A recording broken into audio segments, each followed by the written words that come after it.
teams a whole lot of trouble. It was a huge trade that they made in the offseason with the San Francisco 49ers. Frank told me it was one of the best trades that he's ever been around, and they love the kid. Now, they got lit up when he was not in the lineup against the Titans. Yeah. He is 6'7", and what is coming from the Colts is Darius Leonard with all of his energy. They call him the maniac on the field.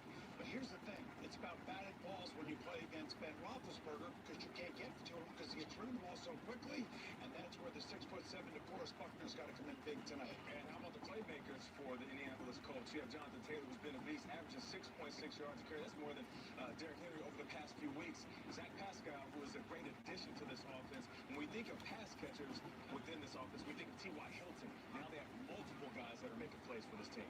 Yeah, we talk about Philip Rivers. How about the fact that last 5 games that he's played cold weather, he's 1-4. This is the coldest game he will play in all year in Pittsburgh. So look for that to be a factor. Well, there's been Roethlisberger for the Pittsburgh Steelers, who I said earlier, throwing the football 44 times a game the last 7. You got to watch him to see how that right leg is. Lost a little power throwing the football, and then Frank Wright, he's got a job for him today. Both starting tackles are out. So what does he do? He has 3 good tight ends. He can help him out if he needs to. Nate, you said it. Jonathan Taylor has turned the corner. He's now a pro running back. He changed the style, looks great. And the last thing is, Pittsburgh likes the blitz, right? Mm-hmm. Oh, yeah. Who's number 1 in the NFL against the blitz at quarterback? That would be A lot of turmoil in Washington, but through it all, what a year it's been for Washington rookie Chase Young. His play has helped transform that Washington defensive front line into one of the most feared units in the league. They got defensive dominant player on every level of that front 4. They really get after you. There's the rookie Chase Young again. Wow, what a push. Chase Young is going to be the defensive rookie of the year. This Sweat is having a breakout season. Here comes Sweat. He gets sacked. Sacked by Sweat.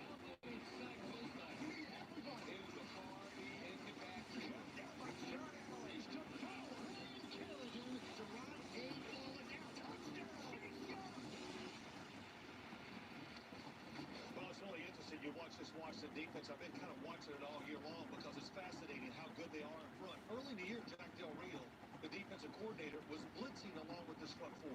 Now they kind of pull back and they're not blitzing because why? He goes, man, they can get there. Then I can take my 7 guys behind them and spread it out. And they're really playing good man-to-man defense. Got 2 veteran corners in Ronald Darby and Kendall Fuller who are both playing well. And they can play zone, they can play man. Jack Del Rio's done a great job in the defense. Well, I'll also done a great job. How about Ron Rivera? Going against his former team this week against the Carolina Panthers. But Ron Rivera, for a guy who's been battling cancer all year long, he has really been an inspiration, not just to his team, but to that community, JD. You know, being down there, what he represents is the very best in the NFL, and they play hard for him. No doubt about it. Let me take this opportunity to talk to Dwayne Haskins, not because I'm a former player sitting up here in a suit, because I know what it's like to be young and distracted. The NFL, it's a great opportunity. It's the most precious ball that you can carry. Protected, 5 points of pressure. Hold on to that thing, because the more you fumble it, the less people are likely to hand you that ball again. So use this opportunity. It's Sunday. You know what that means. Rest in peace to the exalted one, Mr. Brody Lee. NFL Sunday, Week 16. Thank you for tuning in live right here on YouTube and watching my live reactions, play-by-play of Colts Steelers. That's about to kick off from the Steel City down in Pittsburgh, Pennsylvania at Heinz Field, as both teams are vying for playoff positions. Pittsburgh has already clinched. The Colts, they'll need to win today, plus get some help. We'll get into the playoff picture along with around the rest of the NFL coming up at halftime with first half stats and scores, along with taking a look around the rest of the NFL here this NFL Week 16 Sunday. However, we've already had 4 games during NFL Week 16 this Christmas weekend. We had the Saints defeat the Vikings on Christmas afternoon. And then during the triple header yesterday, the Buccaneers clinched their first playoff spot in 13 years with a 47-7 win over the Detroit Lions. The San Francisco 49ers also beat the Arizona Cardinals. If Chicago defeats Jacksonville today, they'll move into that 7th spot and knock Arizona out. However, we still have football next week, Week 17. Pittsburgh, they win today, they won the AFC North. However, they lose and Cleveland wins. Steelers, Browns next Sunday, probably going to be flexing the Sunday Night Football, will in fact be for the AFC North Championship. So both Pittsburgh and Indy today as the season unwinds, playoffs about to begin in now less than 2 weeks' time. Vying for playoff spots. We'll kick off momentarily. So once again, thanks for tuning in and watching. Steelers need to find a run game, be more consistent with it. Got to catch the football from Ben Roethlisberger, regardless if it's a short 5-yard out route, or a deep ball. Play calling, yes, could be better from top to bottom. Defense has played better than the two. Steelers started out 11-0, have now lost 3 straight to the Washington football team, Redskins, along with the Buffalo Bills and Cincinnati Bengals. First 1 p.m. Eastern Time kick on a Sunday afternoon for Pittsburgh in a little over a month since they beat the Jaguars Sunday before Thanksgiving, because the schedule since has been in flux. Supposed to play the Ravens, of course, on Thanksgiving at home. Game wasn't played until almost a week later on a Wednesday afternoon. First time in NFL history this year in 2020 that the NFL has played at least one game on any single day of the week, Sunday through Saturday. Hearing noise in the background, just some dogs barking. Don't get worried. It is the holiday season. Could be friends, family, along with some neighbors in the area. But once again, thank you for tuning in and watching. Be sure to like, follow, and subscribe on social media. Links in the description below. Thumbs up button, share hashtag NFL, chat questions and comments, super chats, super stickers. Always greatly appreciated as well. In the meantime, before we kick off with the Colts and Steelers on CBS, we will have the Giants and Ravens do battle in Baltimore. And the Giants in the NFC East, they're going to have to win today to stay alive. Any 4 of the teams in the East, with the Giants, the Eagles, the Skins, and the Cowboys, could very well make the playoffs, as only one of those 4 teams will in fact make the playoffs as your division champion in the NFC East here in 2020. But still a lot of football left today and then next Sunday as well. Everyone will be playing next Sunday. Past few weeks we've had a few Saturday games, of course, but it is Christmas time. It is the holiday season. Merry Christmas, Happy New Year, Happy Holidays to everyone. And we'll kick off with the Colts and Steelers momentarily, but we'll also have Giants, Ravens on, as well as Baltimore's right now on the outside looking in at the 8 spot. Now, in normal years, with the NFL now expanding the playoffs to 7 compared to the usual 6, okay, Baltimore, for the most part, would have probably been done, even though they've won 3 in a row, a few weeks back. But 14 teams now compared to the usual 12, 7 per. A report earlier today, the NFL is going to expand the season beginning next year to 17 regular season games. The Super Bowl will then be pushed back until mid to late February, within the off season beginning for the most part, as far as I know, around the same time. And then, we'd be on to the next year and so on and so forth for years to come. Now a nice aerial shot of Heinz Field in Pittsburgh. Colts, Steelers, a 10-4, 11-3 battle. There might be a few teams that win 10-11 games and not make playoffs this year. Just how the season has in fact gone, but it'll be Jim Nantz, Tony Romo, former Cowboy, and Tracy Wolfson on the call for CBS, their game of the week, if you will, at this 1 o'clock window, as Fox has America's game of the week with Cowboys, Eagles, along with the Rams and Seahawks at 4:30. Sunday Night Football, Titans, Packers. Monday Night Football, Bills, Patriots to close out Week 16. But Colts Steelers should be a good one. A rematch from early November last year in Pittsburgh. So normally you really don't see, especially if it is a rematch, the visiting team visiting the same opponent consecutively in back-to-back years. Normally they'd flip-flop, of course. AFC matchup, AFC North, AFC South. Both teams should make the playoffs. I mean, they're both in right now. Pittsburgh's in for sure. Indy, though, like I said, they need to win and then get some help to be in for sure, especially after a few of the games yesterday. But late December, snow's been in the area. Central, western Pennsylvania here have been bolted with snowstorms over the past few weeks. Pittsburgh actually just got another few inches on Christmas Eve and Christmas Day, but sun's out and shining, so weather shouldn't be a factor by any means today for the game over the next few hours or so. Yeah, Pittsburgh needs to bring some physicality.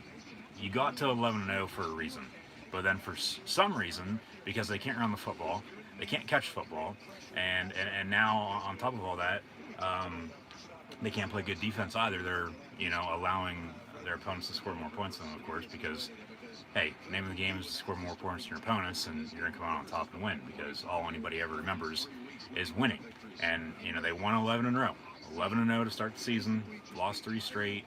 They're 11-3. They're going to take on Philip Rivers, a former classmate in the 04 draft of Big Ben Roethlisberger's. Has played for the Chargers his whole entire career in his first year with the Colts. Essentially his first and last year with Indy, if he does in fact retire. We'll see, of course, come the offseason with the quarterback carousel, as it was hectic last year. Very well could be even worse after the 2020 campaign here. But Steelers' first 1 o'clock game in a little over a month. They've, the schedule from start to finish, a few postponements and games being moved left and right. It really hasn't, worked out in their favor, but you still move on. It's next man up with all the injuries that they've had on defense. Got a few more today. Chris Boswell, that kicker, out once again. Matthew Wright activated from the practice squad. You go back to that Washington football game against Redskins a few weeks back on a Monday night. He played in that game. They went for it on a 4th and short when they should have kicked the field goal, and they would have won that game if they would have, and he would have made it because he made a field goal from that distance earlier, along with a few extra points. But no, they go for it, and then the Washington football team, of course, beat them, and that has been the demise of the Pittsburgh Steelers ever since. They've lost 3 straight to Washington, Buffalo, and Cincinnati. 3 primetime games. Now, the Washington game was supposed to be 1 o'clock 3 weeks ago, but moved because the Raven game from the week before was moved. And since then, okay, you can finally settle back in. You're back to playing on a Sunday afternoon at home. Yeah, no fans in the stands by any means, but hopefully everyone had a Merry Christmas and we'll have a Happy New Year this upcoming weekend. Should be a good game. The Steelers can't run the ball to save their lives, but you look on the Colts defense, they stopped the run, literally, with Buckner and Houston and Darius Leonard, along with having a damn good secondary. Rocky Sin out of Temple, so coming back to the Keystone State, and Xavier Rhodes, former Viking. The Steelers can't run the ball, but the Colts, literally, as they lead Pittsburgh head-to-head in the rushing category, about 115 yards rushing per game on offense with rookie Jonathan Taylor out of Wisconsin, compared to Pittsburgh's about 90 average rushing yards per game. That's the thing with the Steelers. They need to find a consistent running game. With James Conner back today, Benny Snell as well. Yeah, McFarland's out. We also have Jalen Samuels, who's your Swiss Army knife on offense. Colts stop the run. Steelers can't run the ball.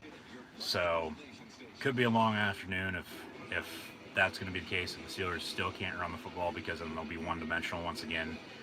Ben Roethlisberger just going to be airing it out, and the defense going to be playing prevent, if you will, cover 2, cover 3, cover 4. Backing up, playing better in the secondary, and when Pittsburgh can't even catch the ball to begin with, too, that's not really even going to matter. So Colts on paper better than Pittsburgh with the way, of course, teams have been playing as of late. But, hopefully Pittsburgh can get out of this 3-game slump they're in. As mentioned, of course, I'd rather have them lose in the regular season here towards the end of the season rather than in the playoffs, because you lose in the playoffs, you're done for. We've seen a few teams already this weekend get bounced from playoff contention, with the Vikings loss to the Saints. The Raiders lost last night off a game-winning Miami Dolphin field goal. The Raiders eliminated now as well. If, in fact, as mentioned, the Steelers win today, they win the AFC North. Cleveland would then have to get in as a wild card, which they should. But then when you have, Cleveland, along with the Dolphins, Indy, and Baltimore all vying for only 3 spots of the 4 teams to make the playoffs, somebody's going to be left out. And right now it's the Baltimore Ravens. They have won 3 straight. Of those teams with Miami having to go to Buffalo now next Sunday, playing last night on the road against the Raiders. The Ravens, as they're about to kick off at home with the Giants, they have the easiest schedule remaining. They play the Giants today along with the Bengals next week. And now credit, Pittsburgh lost Cincy last week on a Monday night. On the same day, Kevin Green passed away, so maybe, or may he rest in peace, along with Brody Lee, as mentioned earlier, passing away yesterday due to a non-COVID-19 related issue, a lung issue that he's been battling for some time now. It was sort of kept under wraps, and that's why it was so much of a shock last night when the news broke that Mr. Brody Lee, the exalted one of the Dark Order and All Elite Wrestling AEW, has passed away at the age of 41. But talked about all that last night, said today, because we sort of got off track with that, of course, taking precedent and taking over the Dolphin Raider live stream, would get more into the NFL today, which we're in fact going to do with the Colts and Steelers about to kick off from Heinz Field down in Pittsburgh. So Frank Reich, Mike Tomlin, pregame talk. Both have won Super Bowls. Frank Reich, of course, a former backup to Jim Kelly in Buffalo with the Bills, also won a Super Bowl as assistant with the Philadelphia Eagles, which ultimately got him the Indianapolis Colts job. Maybe Carson Wentz is going to be in Indy next year, replacing Phillip Rivers. The Colts, since Peyton Manning, they had injury luck, but now they're sort of in a quarterback dilemma. Rookie Jacob Eason out of Washington, former Georgia Bulldog, out today, so it's going to be Jacoby Brissett backing up Rivers as the Steelers take on Rivers and his 52 kids from Pittsburgh. And hopefully Pittsburgh, like I said, can run the ball today, get out of their 3-game losing streak, the slump that they're in, struggling Steelers, if you will, and get back in the win column before hopefully sweeping on the Browns next week and having already clinched the AFC North, rather than if they lose today and Cleveland beats the Jets, as that game's still on after Cleveland shutting down the facility due to COVID-19 after a positive test, delaying their flight. They're in New York, they're in the Meadowlands, about to take on the Jets. So I doubt the Jets. Gang Green's going to win 2 in a row after they beat the Rams last Sunday on the road out in LA. But Steelers are rooting for New York today. Both New York teams, actually. I mean, Baltimore really, okay, if they make it, okay, but they're on the outside of it. Pittsburgh doesn't need to worry about the Ravens right now. They swept them already this year, beat them early November and then early December here a few weeks back. The Steelers are in, the Ravens aren't. But like I said, when you have 4 teams vying for 3 spots with 2 games to play, something's got to give, and it's going to come down to the wire, as it always does. The AFC playoff picture along with the NFC playoff picture, tight as hell.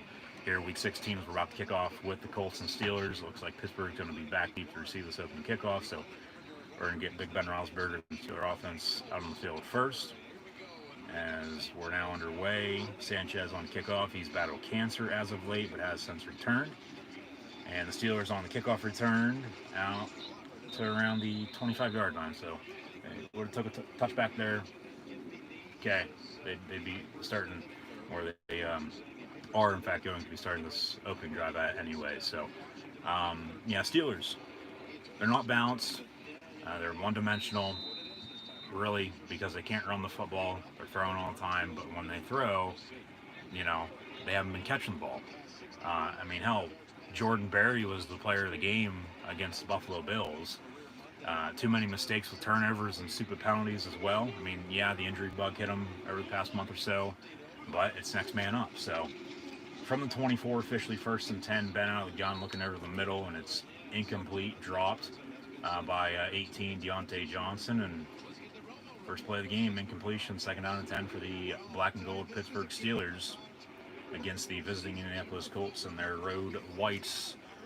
Yeah, blue and white's a good color, but that's for college football for Penn State. When it comes to Sundays in the NFL, black and gold Pittsburgh Steelers taking on the visiting Colts. And hell, who knows, this might be a wild card matchup in a few weeks, along with Pittsburgh and Cleveland maybe as well. So these next 2 games for the Steelers today against Indy and next Sunday against Cleveland could be previews to for what is still yet to come, NFL wildcard round weekend, January the 9th and 10th respectively. Another incomplete pass over the middle, third down. And, yeah, Pittsburgh with a few Pro Bowlers on the offensive line. O-line hasn't been playing well, though, because they can't run the football. They have to be balanced. You have to be able to block up front, run the ball, open up the pass. You got to pass to run, vice versa for both. And then you got to play good defense. And they haven't played good defense either. So, eventually something's got to give. 3 passes over the middle, 3 drops, a quick 3 and out, incomplete, and Pittsburgh's on to punt. Not even 20 seconds into this game, and the Colts are going to get it. We're all tied up at 0 if you're just now tuning in. Indy and Pittsburgh, as we have just begun, along with a few of these other games as well. Cleveland and the Jets underway, along with the Falcons and Chiefs, Giants, Ravens, Browns, Jags. So a few good 1 o'clock games this Sunday afternoon. For the most part, the better games a little bit later on with, as mentioned, Cowboys, Eagles. This, honestly, arguably the best 1 o'clock game. But Cowboys, Eagles, Rams, Seahawks, and then Titans, Packers, big one later on tonight on Sunday Night Football. From what's expected to be snowy Lambeau Field in Green Bay, Wisconsin. Here comes Phillip Rivers, first-year Colt, longtime Charger. 1st and 10 after a decent return on the punt. He's going to be without a few of his receivers, but they have a trio in the backfield at running back with rookie Jonathan Taylor leading the way. Doyle going to be in motion at tight end. Rivers going to begin in the gun, 1st and 10 from the 30-yard line. He's going to hand off JT, 28, former Badger from Madison, Wisconsin. Took him in the 2nd round this past April in the draft. Taylor, of course, in my opinion at least, should have won a Heisman Trophy at Wisconsin. Did not. Pittsburgh had a chance to draft him. Did not. And now they can't run the football, where with Jonathan Taylor and the Colts, they can. Out of the gun from 36, 2nd and 4 after a pickup of 6 there on that run by Jonathan Taylor. Pittsburgh going to bring 4. Rivers looking to throw, going to step up, and he's going to go down on the sack. T.J. Watt turned down for Watt, a loss of 4, and the sack streak will continue for the Steeler defense, now at 72 consecutive games with at least 1 sack. Dates back to 2016.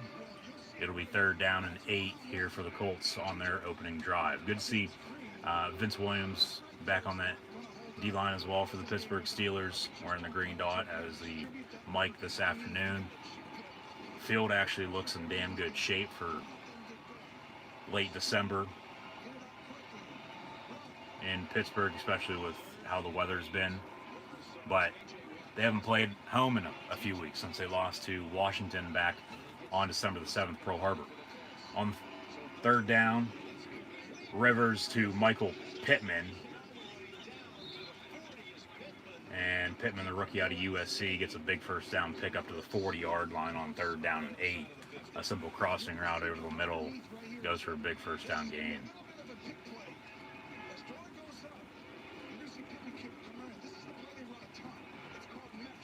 Yeah, just simple 5-yard pass, and then Pittman does the rest, gets some yak yards there. From the 42, 1st and 10. Rivers not going to be under center. Motion man's Doyle. And they're going to run a toss to the other side, run the counter, and Jonathan Taylor looks to have enough for a 1st down there, 9.5 to maybe 10 yards, as they stacked the near side on the right, and they ran it to the left, and a 1st down for the Colts. But Rivers has Jonathan Taylor.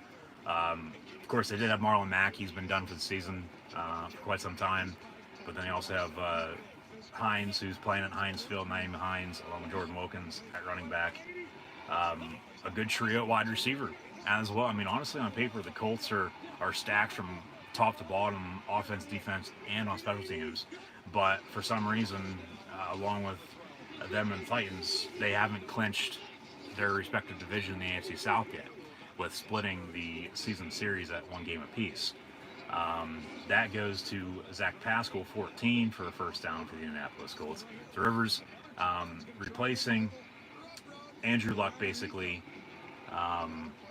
Brissett filled in until Rivers came to town, and now Brissett's backing him up. But Rivers ain't going to be around much longer. What's the future going to be for Indy at quarterback? Only time's going to tell, of course, but he's got T.Y. Hilton along with Zach Pascal and Michael Pittman at wide receiver, and then also a good trio at tight end, for God's sakes, with Jack Doyle, Mele Cox, and Trey Burton. So if there's any team that's done it right since Frank Reich has taken over head coaching duties with Indy, as Jonathan Taylor picks up a first down run there, 1st and goal now for the Colts from the 4-yard line. I mean, hell, even their offensive line. It all starts up front. You got to have an O-line to block, to run, to throw. You don't have that, you're screwed. But if any team's done it right, it's been Indy. I mean, they had how much success when Peyton was in town. Should have won a few more Super Bowls than what they did, but life goes on, and I mean, when Indy and Pittsburgh meet, it's always a damn good game. Always going to come down to the final drive. I mean, hell, last year, Vinatieri missed a potential game-winning field goal as time expired, and Pittsburgh won. And Indy was bounced from the playoffs after making it the year prior. Pittsburgh finished at 8-8 once again, did not make the playoffs. Both teams now here in 2020 should make the playoffs as they've got out of the slumps they're in, but now Pittsburgh losing 3 straight after starting 11-0, trying to get out of this 3-game stretch that has, of course, not gone their way. Second goal from the 6, Rivers on a fade back corner near side, and it's going to be picked off. No, incomplete by Edmonds. It's incomplete. Dropped it. 10 for Jack Doyle, 84. And it'll be 3rd down and goal now. See if Edmonds, he caught that, and then it was jarred loose by Jack Doyle right at the last second. So, incomplete, 3rd and goal for Indy. I mean, worst comes to worst, they're in field range of 3rd and goal from the 6-yard line. So, they'll settle for field goal with Blankenship, the rookie out of Georgia, replacing Vinatieri. And taking an early 3-0 lead here, you would think, but we've seen how many missed kicks, extra points, and field goals this season in football, so nothing's a given anymore. 3rd and goal, Taylor on the run, right up the middle, touchdown for the Colts, and they take an early 6-0 lead here on the road against the Pittsburgh Steelers. So Pittsburgh on offense, 3 straight drops on 3 straight passes, a quick 3 and out. Then they allow on defense the Colts to drive the length of the field, 70-yard drive. Taking up about 5 minutes or so of this first quarter. Chubby Brissett actually comes in to celebrate the touchdown. Jonathan Taylor for 6 from 6 yards out, actually. And Indy an extra point away now from taking an early 7-0 lead. But Pittsburgh on offense, they can't run, they can't throw, they can't catch. They can't do a damn thing right. And then on defense, they can't do anything right either.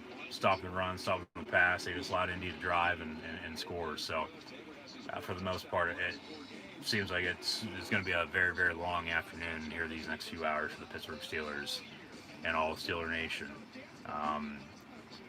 11-0, you got to 11-0 for a reason, on the verge of losing 4 straight, and then you lose next week to Cleveland. You're going to be a wild card going on the road in wild card round, not winning the AFC North, because if they lose today and Cleveland wins, next week game, as mentioned, probably going to get flexed in Sunday Football, would in fact be for the AFC North. So see everybody next Sunday then for more live reactions, play-by-play, to close out the regular season, NFL Week 17 on January the 3rd. Live right here on YouTube for more live reactions, play-by-play. In the meantime, the Ravens put up 6, extra point up and good as well from Justin Tucker. So 7-0 Baltimore over the Big Blue New York Football Giants in the Super Bowl 35 rematch here this afternoon. Lamar Jackson up against Danny Dimes, Daniel Jones returning from his injury. But Baltimore up 7-0 at home against the visiting Giants, as the Colts on the road are up 7-0 against the Pittsburgh Steelers. But thank you for tuning in and watching my live reactions, play live right here on YouTube. I'm your host, Encyclopedia Sports, Cool and Luke 96. As always, be sure to like, follow, and subscribe on social media. Links in the description below. That thumbs up button, share hashtag NFL, hashtag Colts, hashtag Steelers, hashtag Giants, hashtag Ravens. Chat questions and comments, super chat, super stickers. Always greatly appreciated as well. As always, coming up at halftime, first half stats and scores, along with taking a look around the rest of the NFL, discuss the playoff picture, As playoffs will begin now less than 2 weeks' time on January 9th and 10th, respectively, with the wild card round before we get into the divisional round, conference championship games, and then 2 weeks from there, Super Bowl 55, February the 7th, down in Tampa, Florida, early 2021. But as mentioned a little bit ago, report earlier today, the NFL moving towards a 17-game NFL regular season. So it'll be 18 weeks, 17 games compared to the 17 weeks, 16 games that it currently is at. I would expect the playoffs to remain at 14, 7 per in AFC and NFC respectively.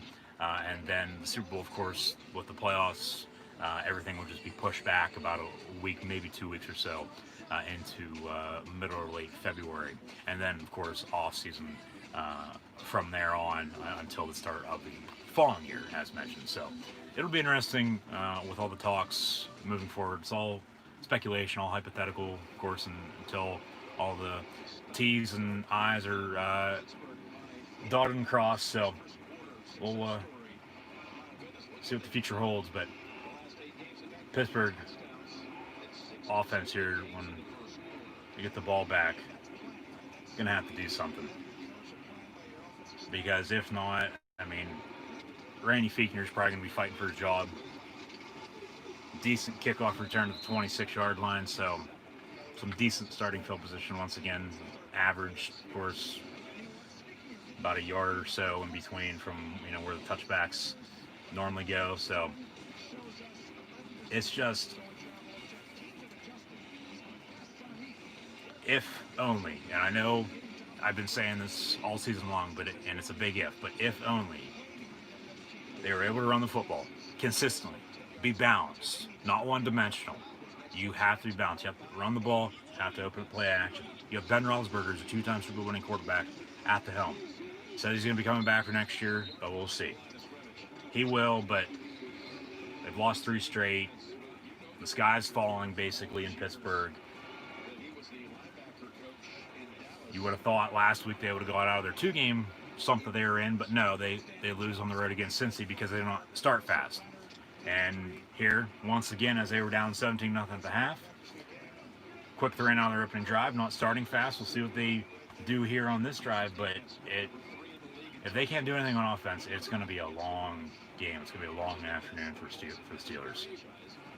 2nd and 12, Ben pump fakes, and then on the comeback, it's going to be caught.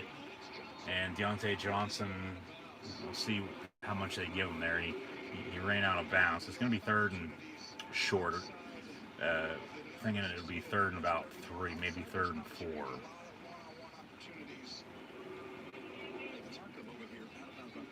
Yeah, he's probably going to be 3rd and 4. Yeah, 3rd and 4 officially after it went for 7.5, 8 yards. So 3rd and 4 from the 32. Trips in a bunch near side. Now an empty set as Connor motions out top of your screen. Pittsburgh right to left. Crush television screen ready and auto dial. Ben out of the gun. Empty set 5 wide. A slant over the middle. It's going to be caught by Deontay Johnson. And it gets to the 42-yard line for a pickup of 10. First down and 10. Pittsburghers will move the sticks. 8:14 to play here in this opening quarter. Steelers trail by 7 to zip. Colts. But hey, after 3 straight drops, you got a 3rd and 4, pick up a first down, 2 consecutive completions. So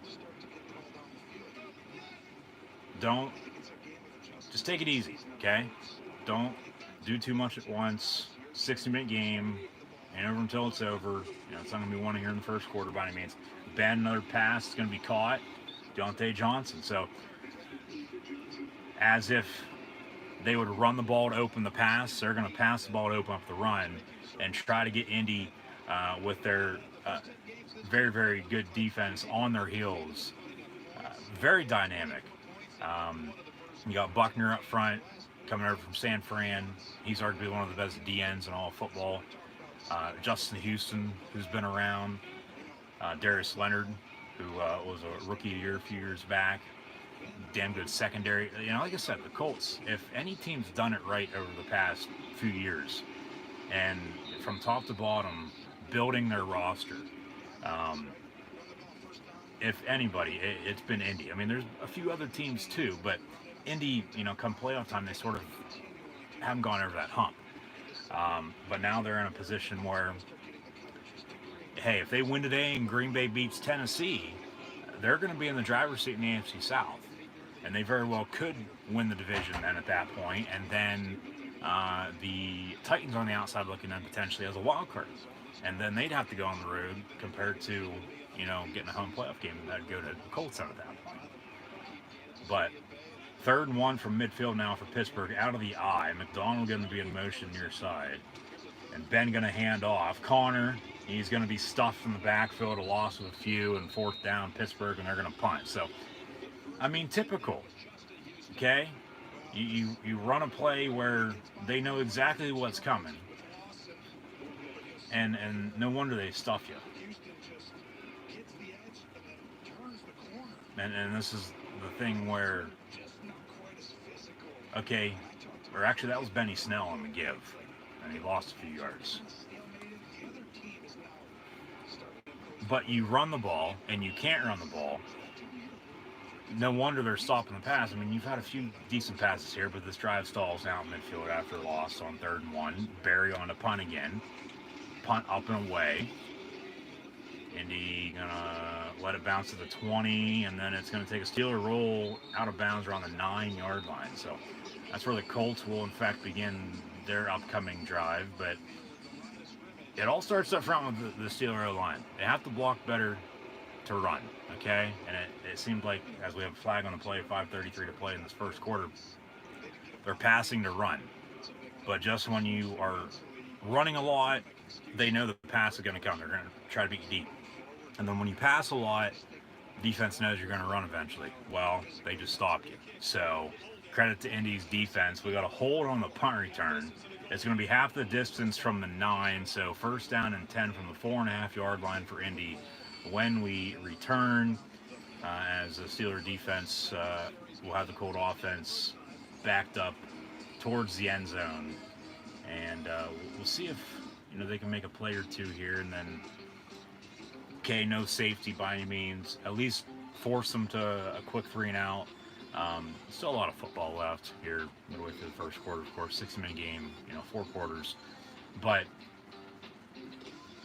get a punt maybe, and then get some better starting field position from what you've had on your 2 opening drives from the 25-yard line. Maybe get it around midfield or so, and then open up the playbook and, try to do something else, get that run game going maybe at that point, and go from there.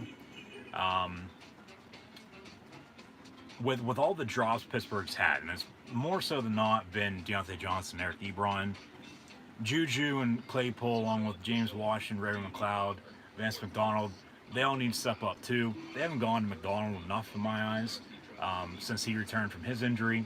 It's been Ebron ever since, but he can't catch the ball. So, hey, if somebody's covered, or if somebody's not catching the football, go to somebody else. Somebody's going to be open. They'll probably catch it. It's not rocket science. So it's frustrating to watch sometimes where you know personally, and they even know too, because they've even stated, hey, we know we can play better. We have to play better to get out of this slump that we're in, but for some reason it's just not converting from practice to the game, from paper to the field. Because we can sit here and talk and bullshit all we want, but they're out there playing.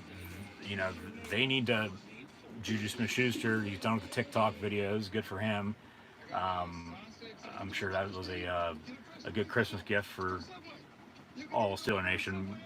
But it's like I said, they got to 11-0 for a reason. You would think, they'd be playing a little bit better right now, because especially at this time of year, late December, early January, come playoff time, if you're in the playoffs, you have to run the football and play good defense. If not, you're going to get bounced. And especially the way they played the last 3 games, they're going to get bounced in the first round. They have to get out of this slump, find a groove, build up some momentum and rhythm, and go from there. But until they do that, and like I said, they know they got to do what they got to do, but until they do, they're just standing still. They're in the same spot they've been in for, how long now. So 1st and 10 from the 5-yard line officially, they say. Rivers going to be under center. Jonathan Taylor in the backfield, standing on the end of the S of Pittsburgh in the end zone. He gets the give for 2.5, maybe 3 yards. It'll be 2nd down for Indy. But, yeah, Pittsburgh's played themselves out of the number 1 overall seed, back to 2, and then back to 3 with the head-to-head win for Buffalo over the Steelers a few weeks back on Sunday night. Once again, playing down to their competition. But regardless of how the schedule's been, 11-0. Probably shouldn't have been 11-0, but rather lose now than later. So hopefully they can find a running game. Obviously not. Jonathan Taylor there on the run again. 9.5 or 6.5, excuse me. Should be enough for 1st down. Got our first update on CBS. It's Chicago at Jacksonville. The Bears on top 7-3 of the Jags. Ravens still up 7-0 on the Giants as well. They have the ball. Baltimore controls their own destiny. They got to win out and get some help. But trying to think if we had an update during this game. If we did, it was the Colts Steelers with the Indy touchdown from their opening drive. And now they got a 3rd and short. And then I believe it was snapped to the up back. And they give them the 1st down. Okay, so Jacoby Brissett was in there with Phillip Rivers. Indy running a 2-quarterback system right now. And the Colts pick up a 1st down, 1st and 10 from the 15-yard line. We'll also have an update with the Giants and Ravens of Bears Jags that we just saw on CBS. So 7-3 Chicago on top of Jacksonville. Ravens 7-0 on top of the Giants as the Bengals lead Houston 7-0 as well, along with Indy still on top 7-0 on the road against the Steelers. From the 15, 1st down and 10, Rivers out of the gun looking to throw. It's going to be caught at the 20-yard line. And that's Trey Burton, the former Eagle and Bear. About 5 yards to him on that completion. It'll be 2nd down at medium, 2nd and 5. But, when you have a quarterback like Phillip Rivers, a future Hall of Famer, first year in Indy after playing all his years prior with the Chargers in San Diego and LA. 2nd and 5 officially from the 20.5-yard line. You got to have weapons for him, and they do. They have 4 running backs. One's been injured all season, though, in Marlon Mack. 3-4 wide receivers, 3-4 tight ends. Old school, ground pounder on the ball, play action, play good defense, win games. They're 10-5, or 10-4, excuse me. Hopefully going to be 10-5 if Pittsburgh wins this, but we'll see.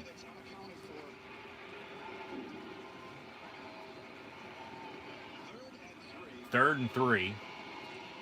Rivers empty set out of the gun from the 23. 3rd and 3. 3rd and a long 2. Need 25-yard line. Under 2 to play here in this opening quarter. Indy up 7-0. Pittsburgh with some pressure. Rivers airing it out. Has a man. It's going to be incomplete at midfield. Good coverage there by Pittsburgh with Sutton and Edmonds, along with Mike Hilton.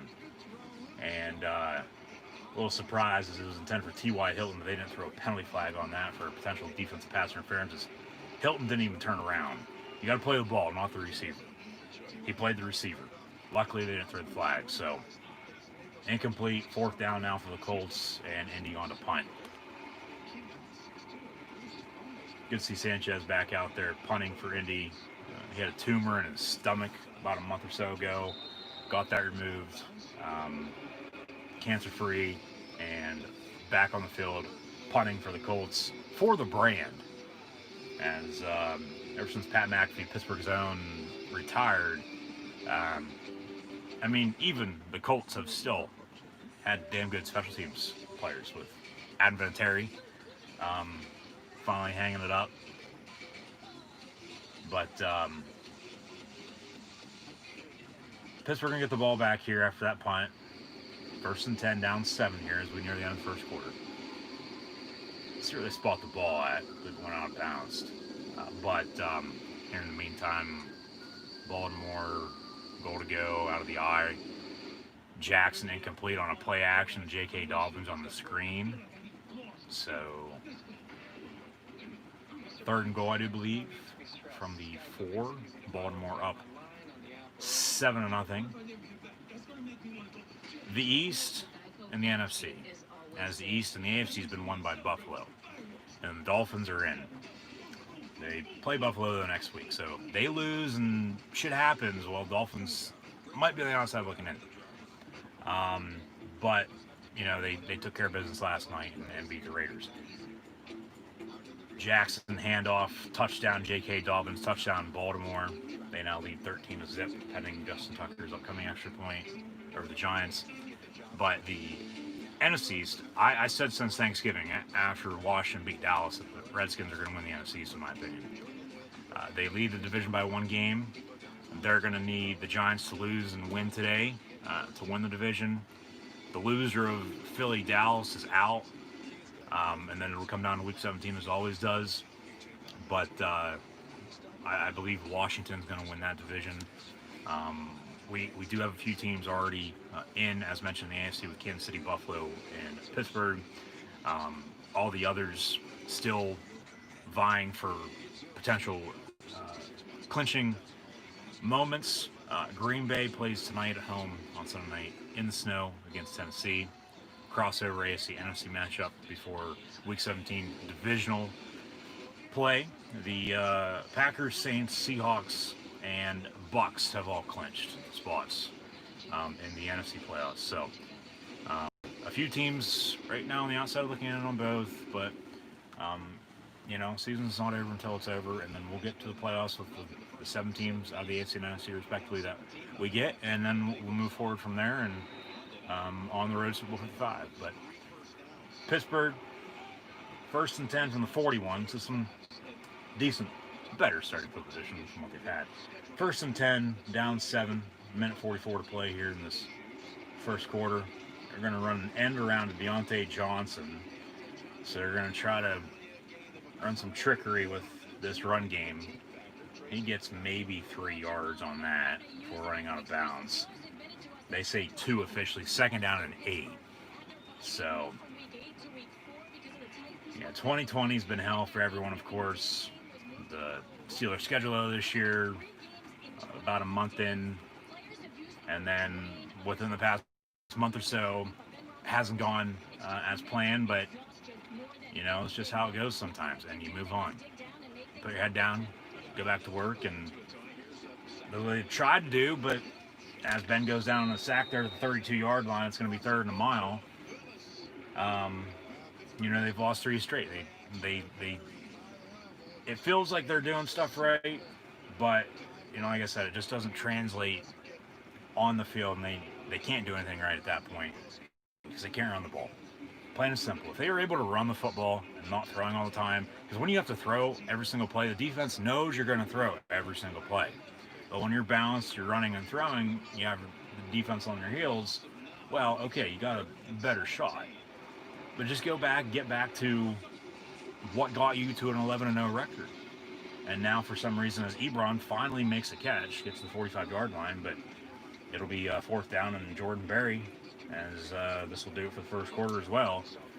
He's going to come on and punt once again here for the Pittsburgh Steelers, and the Colts are going to football back. But just go back to what got you to 11-0, and for some reason they've lost 3 straight. Can't run the ball, can't catch the ball, can't play defense, so here we are. I mean, it's, as now officially the end of the first quarter, they'll switch ends. To begin the second, Pittsburgh is going to be on the field to punt. Maybe catch Indy off guard with a fake punt on a 4th and whatever it is, 4th and 6. But no, I tell you what, you know, it's just the same old. You know, I've been repeating myself for 3, now 4 weeks straight for the Pittsburgh Steelers, and until they corresponding running game and start catching the ball as they are paid to do, and play better defense, keeping their opponent out of the end zone fewer times than, however many times they score. Because like I said, the name of the game is to win. You're supposed to score more points than whoever you're playing. It's not golf. It's not the lowest score that wins. It's whoever has the most. And with a few teams already this weekend, Saints put up 50. Tampa almost put up 50. They had a few missed kicks yesterday. We had a damn good game last night with Miami and Vegas. Game-winning field goal to close the triple header out yesterday. And now, damn good slate this Sunday afternoon. The bulk of Week 16, of course, today. And we still got Monday night, tomorrow night with Buffalo and New England. Which, of course, would be a better game if the Patriots wouldn't have already been eliminated. But I tell you what, it's just it's frustrating. It's hard to watch. Playing down their competition once again. It's like, don't do what your opponent's doing. That's for them to figure out. You don't put yourself on that level. Keep yourself the level you've been on and play football. Like, how hard can it be? How hard is it? Seriously. Like, it just doesn't add up or make any sense sometimes. When, especially, they know and we all know they can play better because they've played better already this season. They got to an 11-0 record before the 3 straight that they've lost against Washington, Buffalo, and Cincinnati the past 3 weeks once again. So it's just, come on, man. Like, what the hell? I get it's 2020, and they've been bit by the injury bug. The defense, from the start of the season until now, they've had to sign, as of late especially, I don't know how many guys off the practice squad, along with a former Colt who's on the Steelers roster today at linebacker, playing against his former team. So it's just, if in fact it's going to end as bad as however good it was from start to finish for this season, there's going to be changes that are going to be made in the offseason. Indy on the punt return, and then Hines runs into his own player, and then a 25-yard return on the punt. 1st and 10, Colts from around midfield, it looks like. So we'll see officially where they spot this football at. But 1st and 10, Indy up 7-0 on the road against the Steelers. Here as we begin the second quarter. Yeah, he ran into his own player, for God's sakes. How do you do that? Boom. Because who knows? If he wouldn't have done that, he might have been off to the races in the end zone right now, and the Colts are celebrating a punt return for a touchdown, up 2 scores. Defense has to step up for Pittsburgh, plain and simple. They're not playing Steelers football. Offense, defense, special teams. And it's the play calling, on offense. Because they're one-dimensional and they can't run, they got to throw all the time. And when you throw all the time, defense knows you're going to throw, and no wonder why they stop you. Rivers on a strip sack. Pittsburgh recovers it, scoop and score, and then Hilton's going to be brought down at the 3-yard line. So now the Steelers set up shop, 1st and goal. What a play that was. So our first turnover here, 23 seconds into the second quarter. Pittsburgh brought pressure. Rivers just shaking his head, doesn't know how the hell that just happened.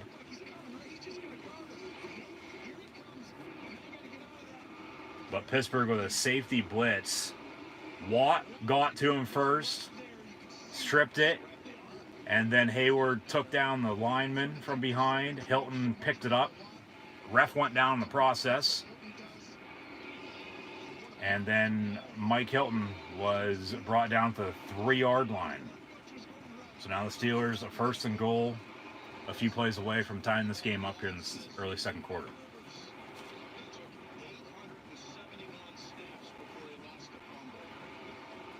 First and goal from the 3. Don't do anything stupid. Please run the ball, maybe an end around to Chase Claypool. Just don't do anything stupid. Handoff, and Benny Snell going to get a yard. I swear to God, they get stuff three times in a row here and settle for a field goal, or even if they go for it on 4th and goal at that point and still don't get it, there's something wrong with the offensive line. There's no reason you shouldn't be able to run the football in this instance and punch it in and put up 6 to tie this game up. Like, come on. Like, seriously, how hard can it be?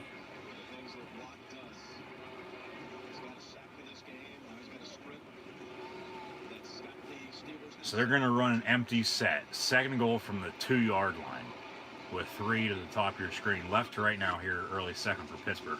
Ben looking to throw, slant over the middle, and it's going to be dropped in the end zone, incomplete. And intended for Deontay Johnson. 3rd down and goal from the 2. Why are you throwing out of the gun an empty set from the 2-yard line, for God's sakes? Run the damn ball. Jesus Christ.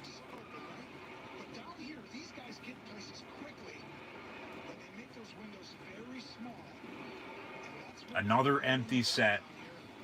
5 wide, 3rd and goal from the 2. Jesus Christ. What?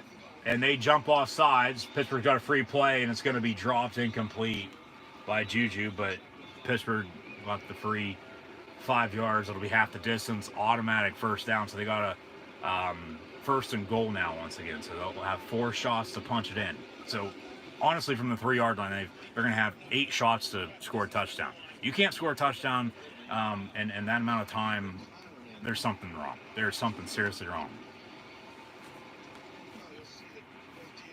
Ben with a hard count got him to jump off sides. So, or actually, they will replay 3rd down and goal. 3rd and goal from the 1. But still, 4 shots from the 2-yard line to punch it in. You can't. Now they do. James Conner in, touchdown Steelers. And they're an extra point away from tying this game up with 13:47 to play in the 2nd quarter.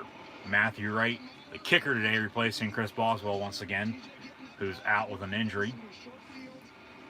So TJ Watt with a sack, along with a strip fumble. That was recovered by Mike Hilton, almost a scoop and score on the fumble recovery for a touchdown brought down the 3-yard line. A few plays later, James Conner returning from his injury in the end zone, touchdown Steelers.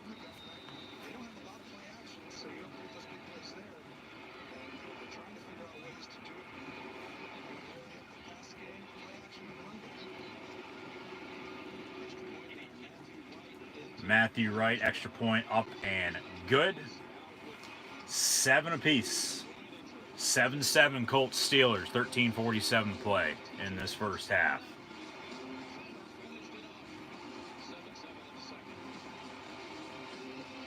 Now that you tied it up, continue to play like you just were on defense.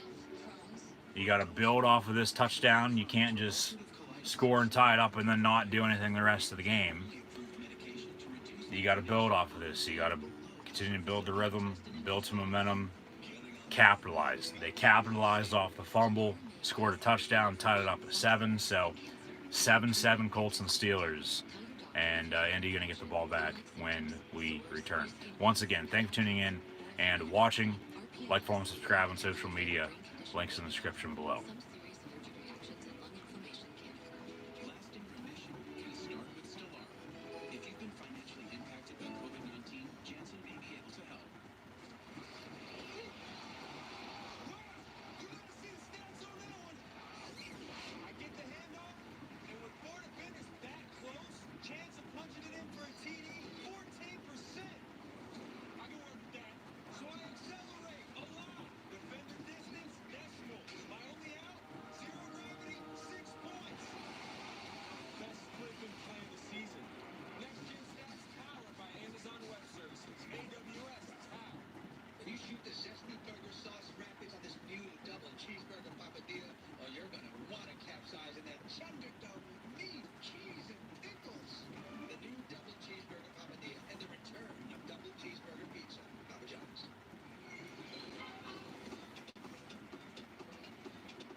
Matthew Wright on the kickoff now.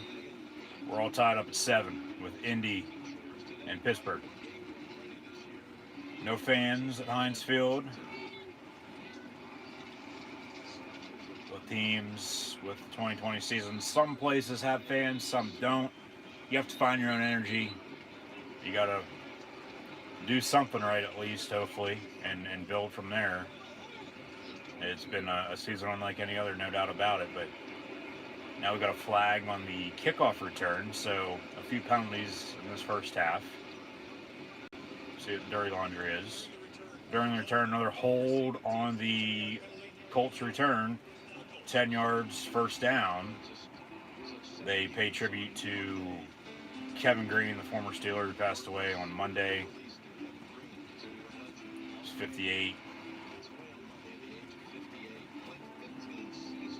Played for the Steelers, Rams, and Panthers most notably. He's also an assistant coach. Actually won a Super Bowl with the Packers against Pittsburgh in Super Bowl 45. The Jets, they are on top of Cleveland right now. Update with Cleveland and New York on Fox during Giants-Ravens. As Baltimore has a 2nd and 10 from midfield, up 14. All tied up 7 here. Total 14 points with Indy and Pittsburgh. But 7-3 Jets on top of the Browns. Phillip Rivers on the give. Jonathan Taylor going to get about a yard or so, maybe if he's lucky, stuffed right there at the line of scrimmage. So 2nd down. Kevin Green, yeah.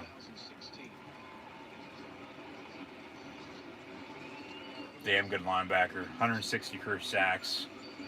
3rd all-time in NFL history. Was also turned professional wrestler. And then last night we found out that pro wrestler Brody Lee, formerly known as Luke Harper in the WWE, passed away due to a lung issue. It was non-COVID-19 related. At the age of 41, so may he, along with Kevin Green, both Kevin Green and Brody Lee, Johnny Huber, rest in peace. Jack Doyle on the reception, big first down for Indy. Now Doyle's going to come out for a play. Colts going on 1st and 10 from out past the 35-yard line now for a big first down pickup.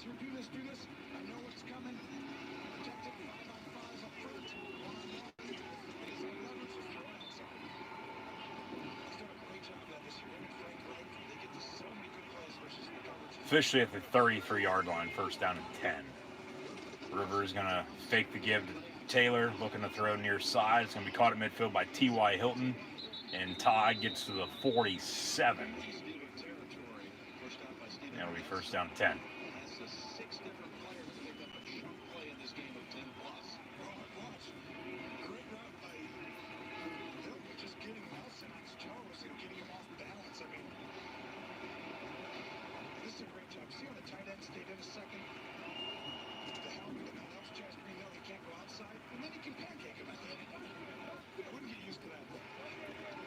First and 10 Colts. Trip stop your screen.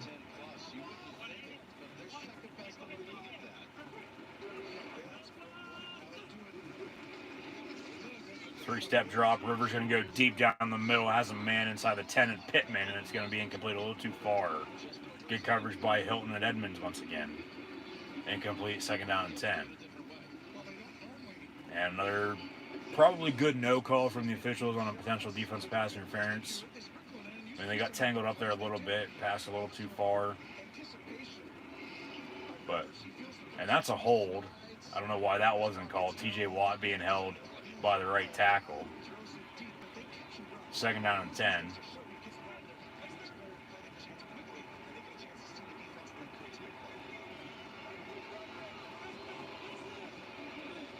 Play clock winding down here.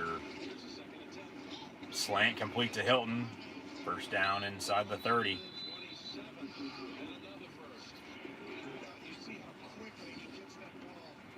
Big chunk play after big chunk play by Indy here on offense. Just, man.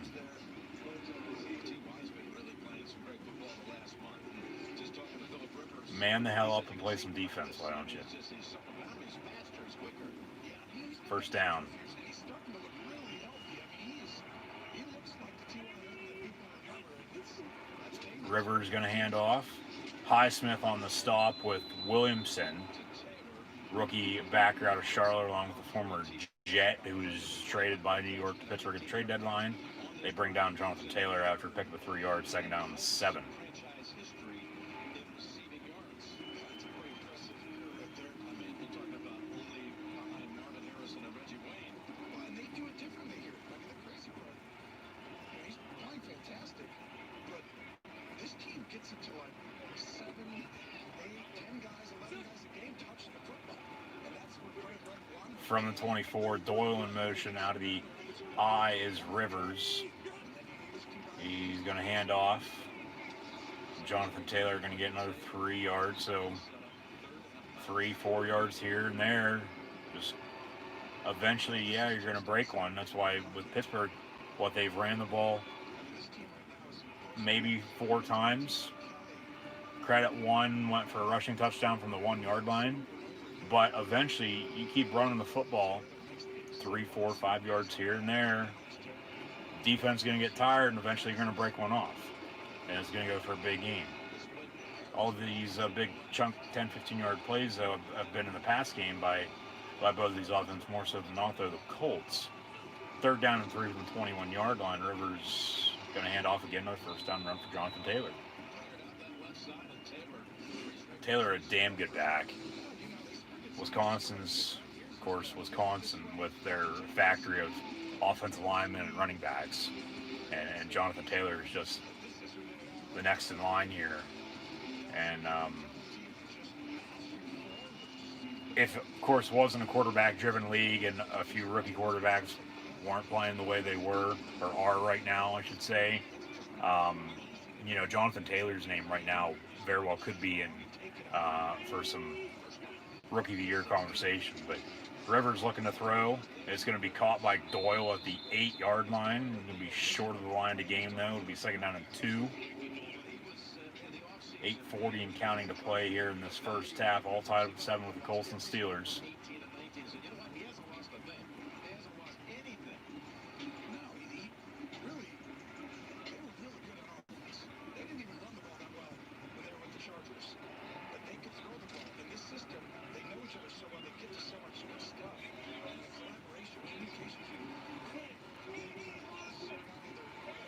Second and 2 officially from the 8.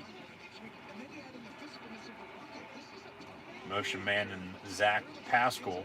Handoff Nyheim Hines. Hines going to be brought down right at the first down marker. Should be enough there for a first down.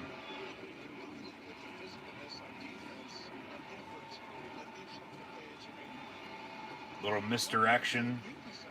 Found the hole. Good tackle by Vince Williams, and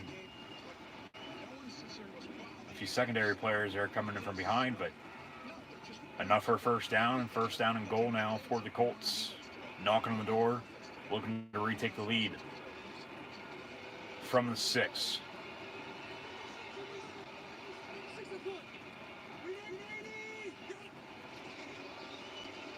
I don't know if Indy was set before the snap, but they let it go. Handoff to Taylor. He gets to the 1 yard line after picking up 5 yards. So second and goal from the 1.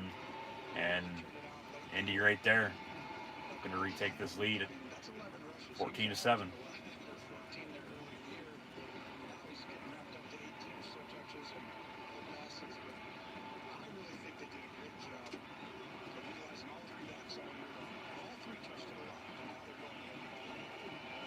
Second and goal, Rivers under center.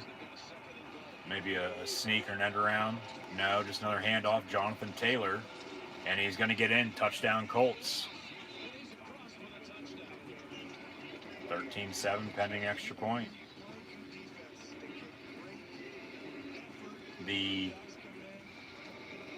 As Taylor celebrates, gets the touchdown ball there. Keep it for himself.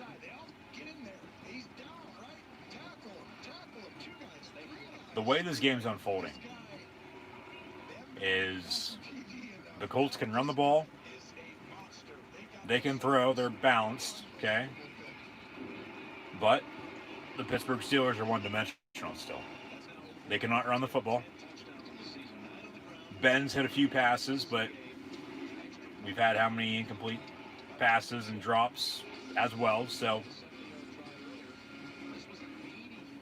until they find a running game. They've had only a few games this year with 100 yards rushing, along with a few games where, as a team, they didn't even rush for 25 total yards the whole game, for God's sakes.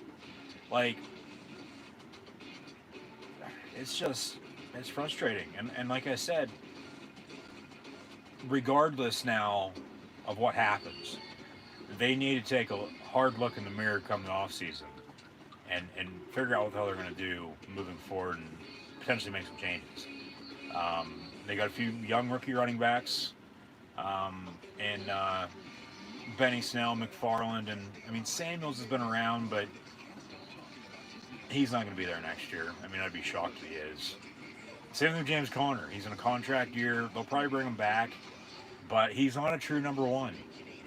You know, he's going to be your goal line type of back that, hey, he should be big and strong enough to punch it in from a yard out, like he did there on that touchdown run. But, I mean, hell, they're explosive as it is. I mean, if only, big if, once again, but they had a running game. And, I mean, you look at the Saints with Alvin Kamara, for God's sakes. He just tied an NFL record that's almost stood for 100 years. Rushing for 6 touchdowns on Christmas on Friday afternoon against the Vikings. Should have had 7. The other one to Taysom Hill. But, like, if they had a chance to draft Kamara, they had a chance to draft Aaron Jones and Jamal Williams, who are both in Green Bay with the Packers. It's just, maybe they sign somebody. I don't know. They need to find out and figure out what they're going to do at running back. They need to find one, whether it's going to be Connor moving forward or not. Figure it the hell out and go on. It's just, I just don't get it, you know. Especially, like I said, after you started 11-0 and, you know, for the most part, you're able to run the football, but not really. But it's gotten worse since. And it just doesn't add up or make any sense at all. So, need to find a running game. Nice shot of Pittsburgh there, the Three Rivers. PNC Park right down the street from Heinz Field. Shout out to the Buccos just trading Josh Bell to the Washington Nationals for 2 prospect pitchers. Once again, just, don't even get me started with the Pirates.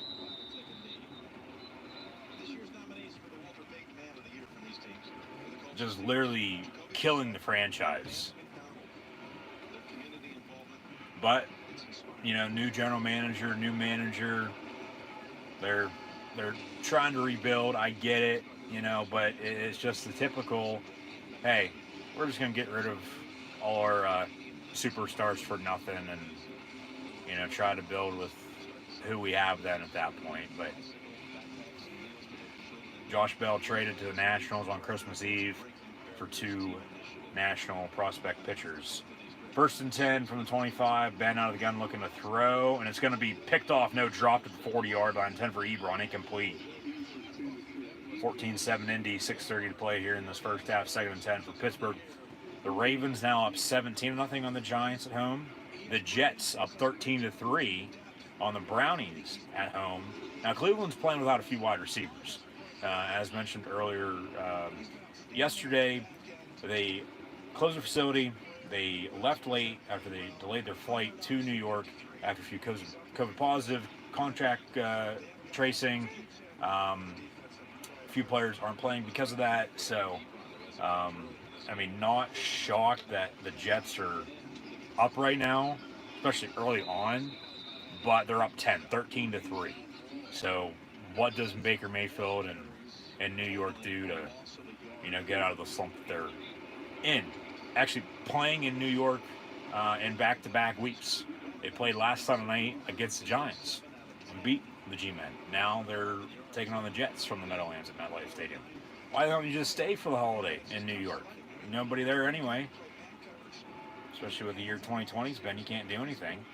But, they went home.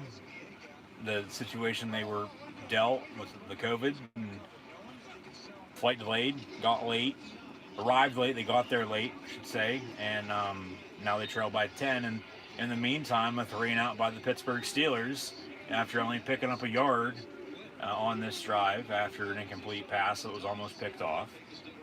And the Steeler offense, not even a minute off the clock with the ball there on that drive, going to give it back to Indy, trailing by 7, 14-7 as the Colts lead here with 5:19 to play in the first half. Both teams, all 3 timeouts remain, but just, come on. Jordan Berry on to punt once again for the Pittsburgh Steelers. He's been the MVP the past, few games because they've had to punt every single drive. Return from the 25-yard line. Missed tackle. There's a flag. Probably another hold on the Colts return. That's going to be 3 here in this first half on kickoff and punt returns. Nyheim Hines gets out of bounds there around midfield, it looks like. Another good 20-plus yard return on the kick. An Indianapolis team that's already had a 70-yard and an 85-yard touchdown drive. Meanwhile, the Steelers' longest drive so far is 22. During the kick, illegal block in the back on Pittsburgh. 10 yards, first down, Colts.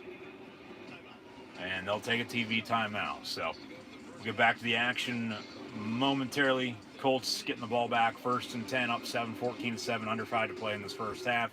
Once again, thank you for tuning in and watching my live reactions play of NFL Colts Steelers here this NFL Week 16 Sunday. Be sure to like, follow, and subscribe on social media. Links in the description below. Scroll down, check those out. The thumbs up button, share hashtag NFL. Chat questions and comments, super chats, super stickers, always greatly appreciated. Ravens 17-0 on the Giants, 14-7 Colts on top of the Steelers. And as always, as mentioned earlier too, coming up with half, first half stats and scores. Pittsburgh really doesn't have anything to show for, but first half stats and scores of this first half with Indy and Pittsburgh as the Colts lead 14-7, along with taking a look around the rest of the NFL. So we'll see how this all unfolds, but it's going to be interesting for sure, no doubt about it. But just pathetic, frustrating. I mean, there's so many different terms, of course, you could use to describe how Pittsburgh's been playing as of late, but just something's got to give eventually, you would think, at least, but of course not. 3 in a row to, for the most part, 3 straight losses to 2 good teams. Losing Cincinnati hurt, especially right before Christmas. A win there. A win the past, 11-0 start. These 3 losses they've had, they win those games, they would have clinched the AFC North a few weeks ago.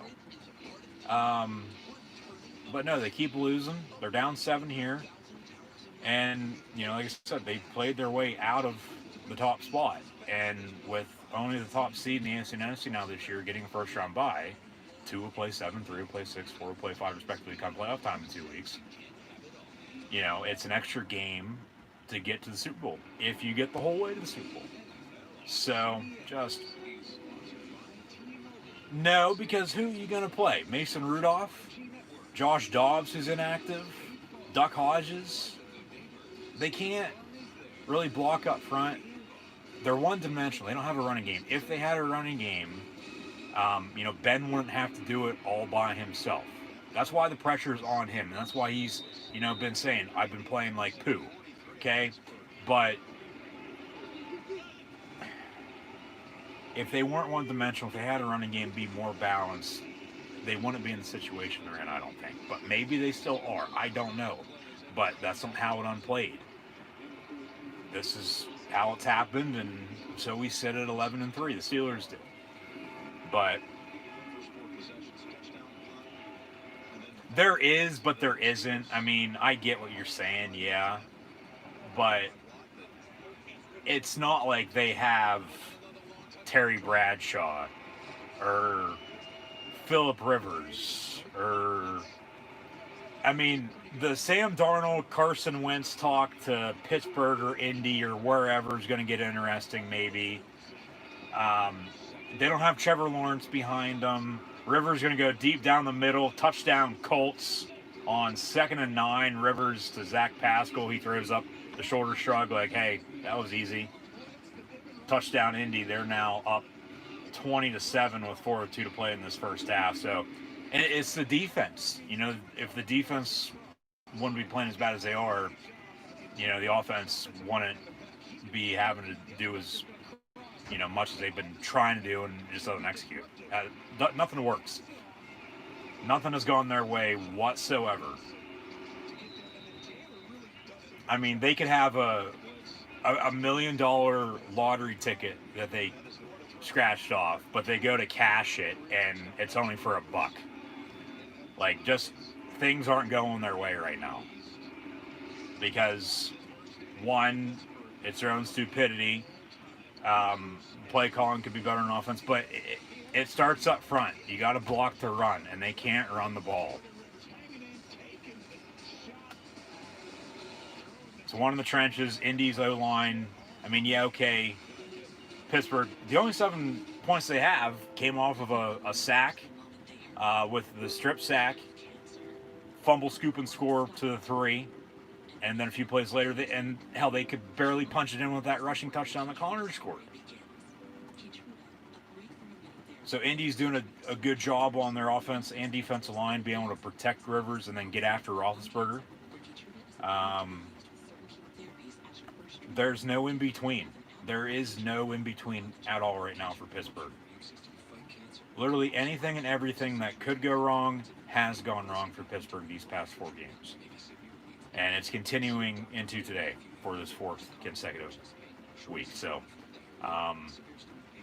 just big if, I get that. But if only they had a running game. They need more pressure on the quarterback too, no doubt about it. But it just seems like, they got to 11-0. Hey, we're in. We're going to, this next month or so, play like shit. Get everyone talking, oh, we're not what we used to be. We've let them off the hook and all that. And, like I said, rather lose now than in the playoffs. At least they're in. But it's like they've honestly literally forgot how to play football. Because they can't do anything right. They can't. So, we'll see how this goes. But now, as you're down 7, okay, you tied up at 7. Give up a touchdown, you just gave up another touchdown. 2-play drive. After the Colts had 10, 15-play drives for the length of the field to score their early touchdowns. And that's why we sit, almost at the half, as it seems like this first half has flown by to this point. It's just...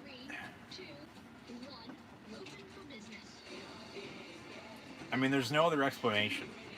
Because like I said earlier, keep repeating myself, and if only do A, B, C to Z right, okay, I get every dog's going to have his day, but 3 straight, now 4 maybe? Like, what the hell?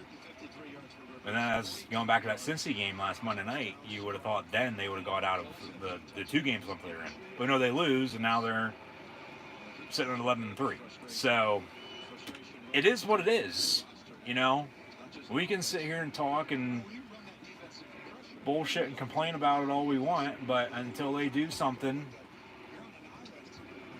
we're just gonna be standing still, sitting here as they've been the past 3 games. So there's nothing else to it.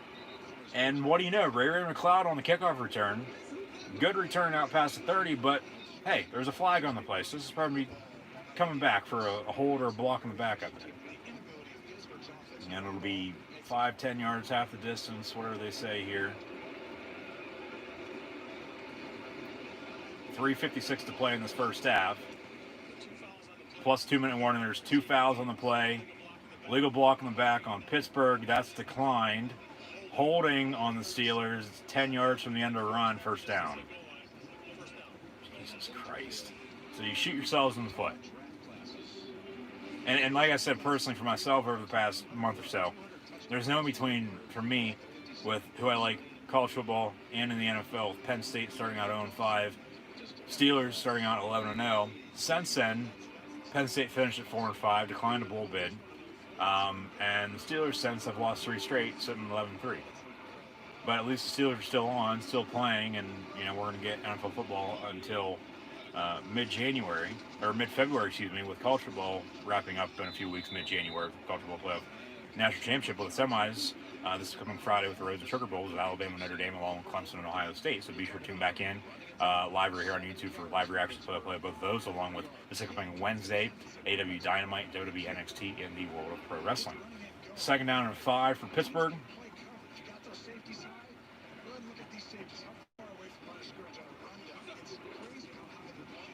Ben, it's going to be caught by Juju. He's brought down right at the first down marker. Should have enough, though. First down Steelers. Brought down inbounds, so the clocks can continue to roll. Austin, 3:16 to play in this first half. 3 timeouts plus 2-minute warning. So if they don't score, if they don't get a good drive going here and move the ball downfield and get some points before halftime, come second half, Indy continues to do what they've been doing. This game's going to be over. Slant over the middle to Juju for 8 yards. It'll be second down and 2 at the 28. With 2:48 to play in this first half.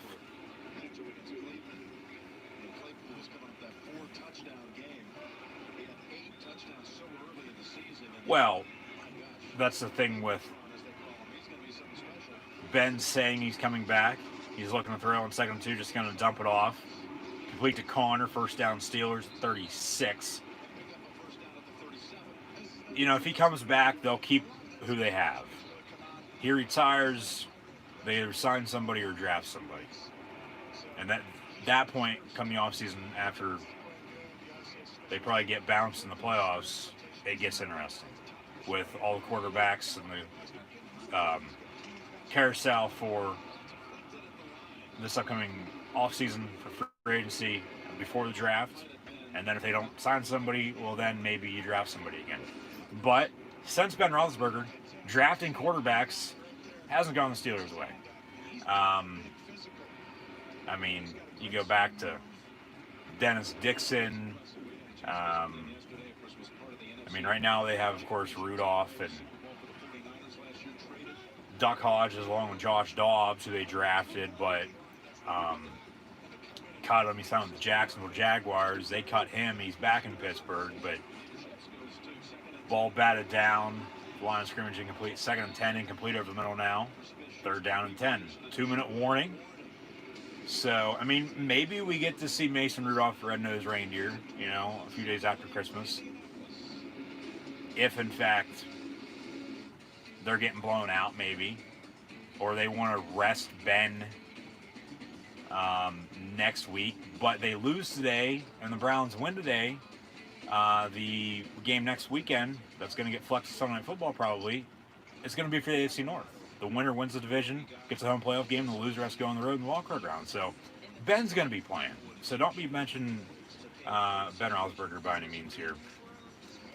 But, we'll get to that when, we get to that. Come all season time with, hey, this is what they should do, this is what they need to do at least. But will they do it or not? Who knows? Defense is going to need more help, more of a rebuild than, not even a rebuild, just a reload than the offense. But they've been bit by the injury bug. Devin Bush went down mid-October against the Browns. Bud Dupree went down against the Ravens a few weeks back. Both ACLs done for the year. Robert Spillane hasn't played in a few games. He's been injured with a knee injury. There's been a few players that have been on the COVID reserve list. But at the same time, it's next man up. You have 53 men on the roster that, you're paying to play for you. So, if they're playing well, and everything's going according to plan well, it should result in some good things, and you would hope a win when it's all settled. So, it's just frustrating sometimes. It's Ben, like I said, is getting a lot of the blame because he's right now having to do it all by himself because they can't run the football. But you don't hear anything from James Conner or Benny Snell or McFarland or Samuels. Hey, we got to step up and run the ball better for this offense. It's Ben because he's the vet, which I get. He's been in the league 17 years, going on 18, so he's going to be coming back. And then it's Juju dancing on opposing team logos at midfield. He's done doing that, though, now. So if they'd catch the ball better, if they'd run the ball better, they'd play a little better defense. I mean, Matthew Wright, only one extra point for him. They haven't even gotten field goal range for him, for God's sake. So 3rd and 10. Pass going to be incomplete near side. A little miscommunication with Ben and Deontay Johnson. So 4th down, and the clock's going to stop with that incompletion. So the Colts are going to get the ball back a minute 54 and 3 timeouts before halftime, up 14, 21-7. Looking to put some more points on the board. Plus the Colts are going to get the ball to begin the second half. So anything and everything has right now gone wrong for Pittsburgh in this game. And, I mean, they've already been 18 feet deep, killing themselves the past 3 games. And they're on the verge of going another 6 feet deep here in another 30 minutes or so of football. So, if, in fact, they can't get out of the hole they're in. But with the Jets beating Cleveland right now, that's the only good thing for the Steelers this afternoon. But they still got to have football to be played too, so Cleveland could come back, and then next week's game, it's going to be for the AFC North regardless, unless you have a few other scenarios in which, now if both teams tie today, Pittsburgh wins the division. So, I mean, of course, I don't expect that by any means. We very rarely have a tie game in the NFL. I mean, we had one earlier this year with the Bengals and Eagles, but you have the NFL overtime rule that needs changed. They're just talking on Christmas, the longest NFL game ever with the Dolphins. Back in 1971, I do believe against the Kansas City Chiefs, if I'm not mistaken. Because you go back to the talk to the Steelers, hey, they're going to run the table, finish undefeated, join the Dolphins as the only, teams in NFL history to do that. That was the year before the Dolphins went undefeated back in 72. And here we are Christmas weekend. Pittsburgh at 11-3, losing 3 straight, trying to get back in the win column. But no, they run a simple screen, the Colts do. And Nyheim Hines off to the races. There is a flag. This could be coming back. But he's inside the 10, pushed out by Edmonds at the 6-yard line. That just went for 50-plus on a halfback screen near side with 1:10 to play in this first half. Like, Jesus Christ. But credit to Frank Reich and the Colts. Legal block on the back. It's coming back. 10 yards, I'll replay 2nd down. We'll see where the foul occurred. But,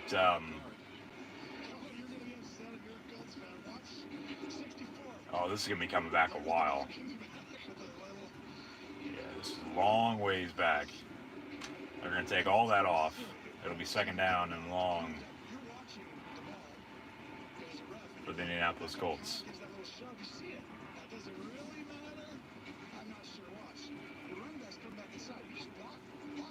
That is a questionable call. I'll give them that, but they called it, so there's nothing you can do about it. Same with penalties. Okay, if it's a penalty, throw the flag. If not, don't. Let them play. It's questionable.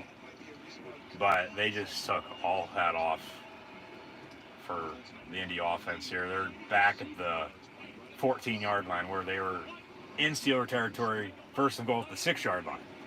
So they just switched ends. 2nd and 15. Play clock expires. Now another flag, delay a game. So they keep their 3 timeouts. Another 5-yard penalty. 2nd and 20 now with 1:10 to play. So maybe if Pittsburgh can get a stop here, call a few timeouts, force a punt and get the ball back with some time, and probably about 1 timeout, I think.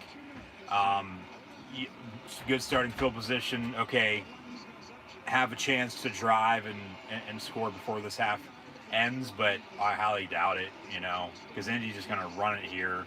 2nd and 20, missed tackle, another missed tackle before Taylor's brought down or pick up a few yards. I mean, the Steelers aren't in any hurry. It seems like either. They're not even calling their timeouts. It's 3rd down 18. Maybe after this play, if they stop them, have 2 timeouts and 40 seconds with, hey, probably about 50, 60 yards to go with a practice squad kicker filling in for Boswell and Matthew Wright. But yeah, the Colts are going to play it smart here. Going to let this play clock wind to 7, 6, 5, 4, 3 until they snap with 25 seconds to play. Then they run it. So 3 yards to the 14 there. Steelers now call timeout. 4th down. They're going to get the ball back with 2 timeouts and 21 seconds. Where they very well could have got the ball back with 1 timeout and probably 40, 45 seconds or so. So you're going to have probably 2 plays. If that, maybe, if you're lucky, after this punt return. So, just absolutely pathetic. Clock management, now, a factor. They can't even do that right, for God's sakes.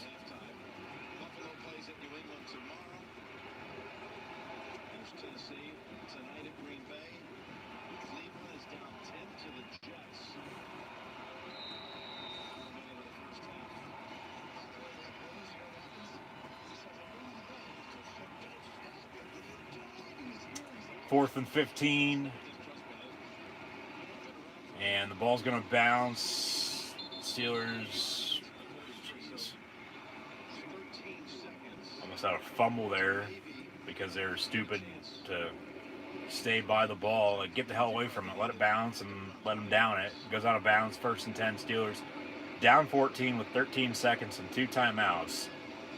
Ben's going to have to air it out here for a good 35 yards or so for Wright to get in field goal range. Ball at the 43.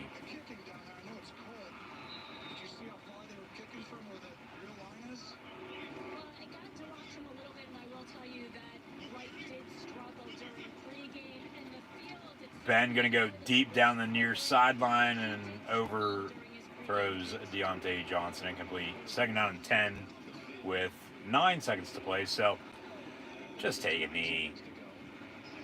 Don't even risk it, because knowing how they've played, they'll probably turn the ball over, and the Colts with 3 timeouts will be in field goal range here, and they'll score some more points before halftime.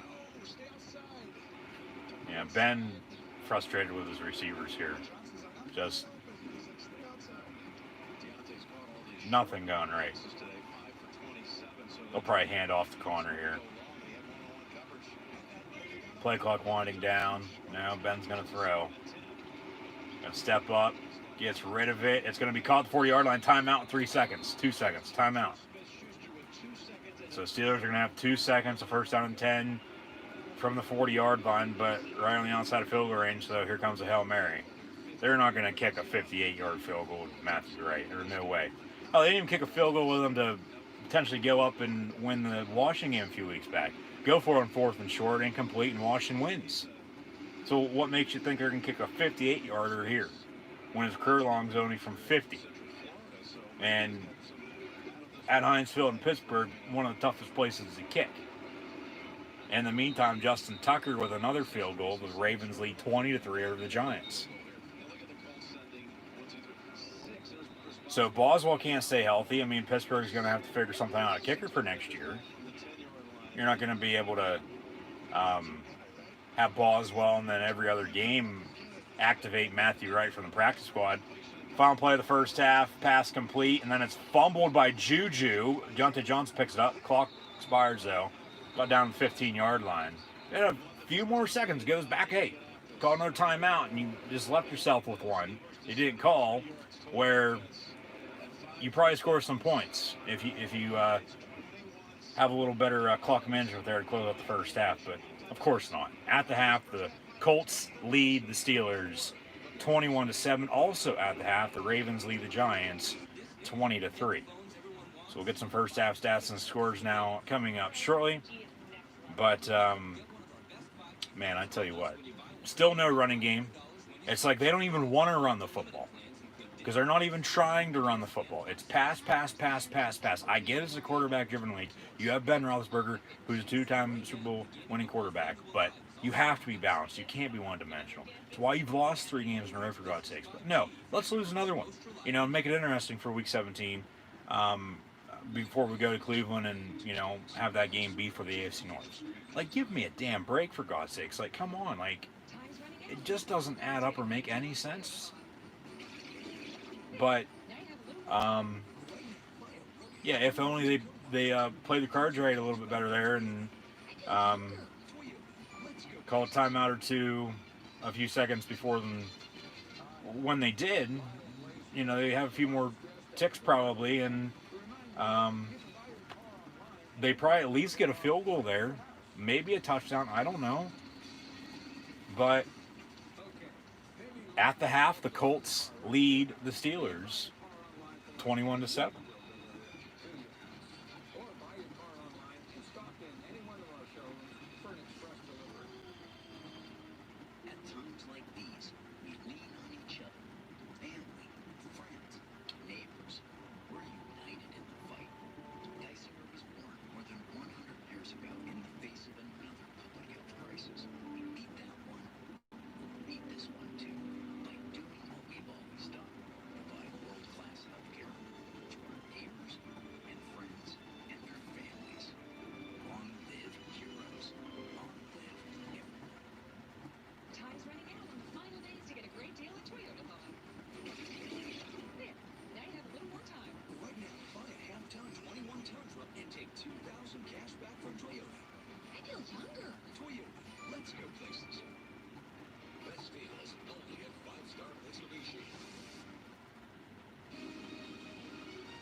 So at the half, the Colts lead the Steelers 21-7. Also, Falcons, Chiefs tied at 7 apiece at the half. Jets 13-3 on top of the Browns as they near halftime. Bears lead the Jags 13-10. Ravens 20-3 on top of the Giants, as mentioned, and then 10-10 Bengals, Texans. Still to come later on today. Broncos, Chargers in the AFC West. Panthers and the Washington football team, formerly known as Washington Redskins. Ron Rivera taking on his former team. Panthers and Skins. Eagles, Cowboys, loser going to be out of the playoffs. Rams, Seahawks. Seattle wins, they win the NFC West. The Rams win, they clinch a playoff berth. Sunday Night Football, Titans, Packers from Lambeau. However, we've already seen the Saints beat the Vikings by a final score of 52-33 on Christmas. The Buccaneers beat the Lions yesterday 47-7. 49ers upset the Cardinals 20-12. Bears beat the Jags today. They jump Arizona for the 7th seed in the NFC playoffs. Dolphins, game-winning field goal last night on the road in Sin City, Las Vegas, defeating the Vegas Raiders 26-25. Monday Night Football, Bills and Patriots tomorrow night. But at the half, with the Colts leading the Steelers 21-7, Phillip Rivers is 9-12 for $153 and a touchdown. That touchdown to Zach Pascal, deep shot. He has 2 catches, 58 yards in that touchdown. Indy rushing compared to Pittsburgh's rushing. Jonathan Taylor has 13 carries for 49 yards rushing and 2 touchdowns. Naeem Hines has 6 carries for 27 yards. Jacoby Brissett carry for a yard. James Conner, He has 2 carries for 3 yards and a touchdown. Deontay Johnson, 1 carry for 2 yards. So as a team, the Steelers, where the Colts have 20 carries for 77 yards rushing in this first half, the Steelers have 7 carries for 4 rushing yards. Ridiculous. Absolutely ridiculous. Pathetic. Indy receiving, Pascal 258 for a score. T.Y. Hilton 239 receiving. Michael Pittman Jr., rookie out of USC, also has a catch for 26 yards. Jack Doyle 2 catches for 25 yards. Trey Burton 1 for 5. And then Pittsburgh receiving, because they can't run the ball, Ben Roethlisberger only 11 of 20 for 98 yards. Juju Smith-Schuster has 4 catches for 50 yards. Deontay Johnson 5 catches for 27 yards. Eric Ebron 1 of 11. James Conner 1 of 10. Where's Chase Claypool at? Where's Vance McDonald at? Where's James Washington? Where's Ray McLeod? Like, saw yesterday with Tom Brady and the Bucks. He dished it out to Brown, Evans, Godwin, Gronk, you name it. Anyone from here to Timbuktu caught a pass from every other quarterback in the league this week so far, other than Ben Roethlisberger to Juju Smith-Schuster and Deontay Johnson in this first half. Pittsburgh can't block, they can't run, they can't throw. They can't play any damn good defense anymore either. Just close up shop, why don't you? It's to a point where you hit the power button on the TV and you turn the game off. It is so goddamn pathetic the way they've been playing as of late after starting 11-0. They've only won once this month, and they're lucky to have even done that because that Raven win was supposed to be played on Thanksgiving late November, not December the 2nd, to kick off the month because of the postponements for almost a week. They've lost to Washington, Buffalo, and the Cincinnati Bengals the past 3 weeks, all in prime time. They're down by 2 scores, 21-7 at the half today at home against the Colts. And guess what? They have to go to Cleveland Browns next Sunday in what very well could decide the AFC North, with both teams still going to be in the playoffs. Yes, Pittsburgh's already clinched, but home playoff game in the wildcard round is going to be better, especially the way they've been playing compared to having to go on the road. But when they can't win at home anymore, when they can't win on the road anymore, like, what the hell's the difference? Well, we played a neutral site, you know. Play Cleveland and Youngstown, Ohio next weekend, for God's sakes. You know, that's halfway. They should have played the Colts today in the Shoe in Columbus. You know, I'm sure that's about halfway from Pittsburgh to Indianapolis. Like, come on, give me a break. Like, seriously, how hard can it be to do what you did to get to the point you were? But no, it's all of a sudden, oh, we're just going to shit the bed and, hey, we've lost 3 straight, and we're going to lose 4 straight if we don't get our head out of our ass here in the second half. And, hey, so be it. We're still in the playoffs, and I get it. I understand it, but it just doesn't make any sense. But like I've said, rather lose now than in the playoffs. Because who knows? They lose out 5 in a row after starting 11-0, finish 11-5. I mean, what a turn of events there. I mean, what a turn of events has been, you know, the past 3 games. 3.5 to the 4 here today. But, like, maybe come playoff time, wildcard round weekend, they play like a completely different team and find a way to win, because really that's all they need to do. Just find ways to win.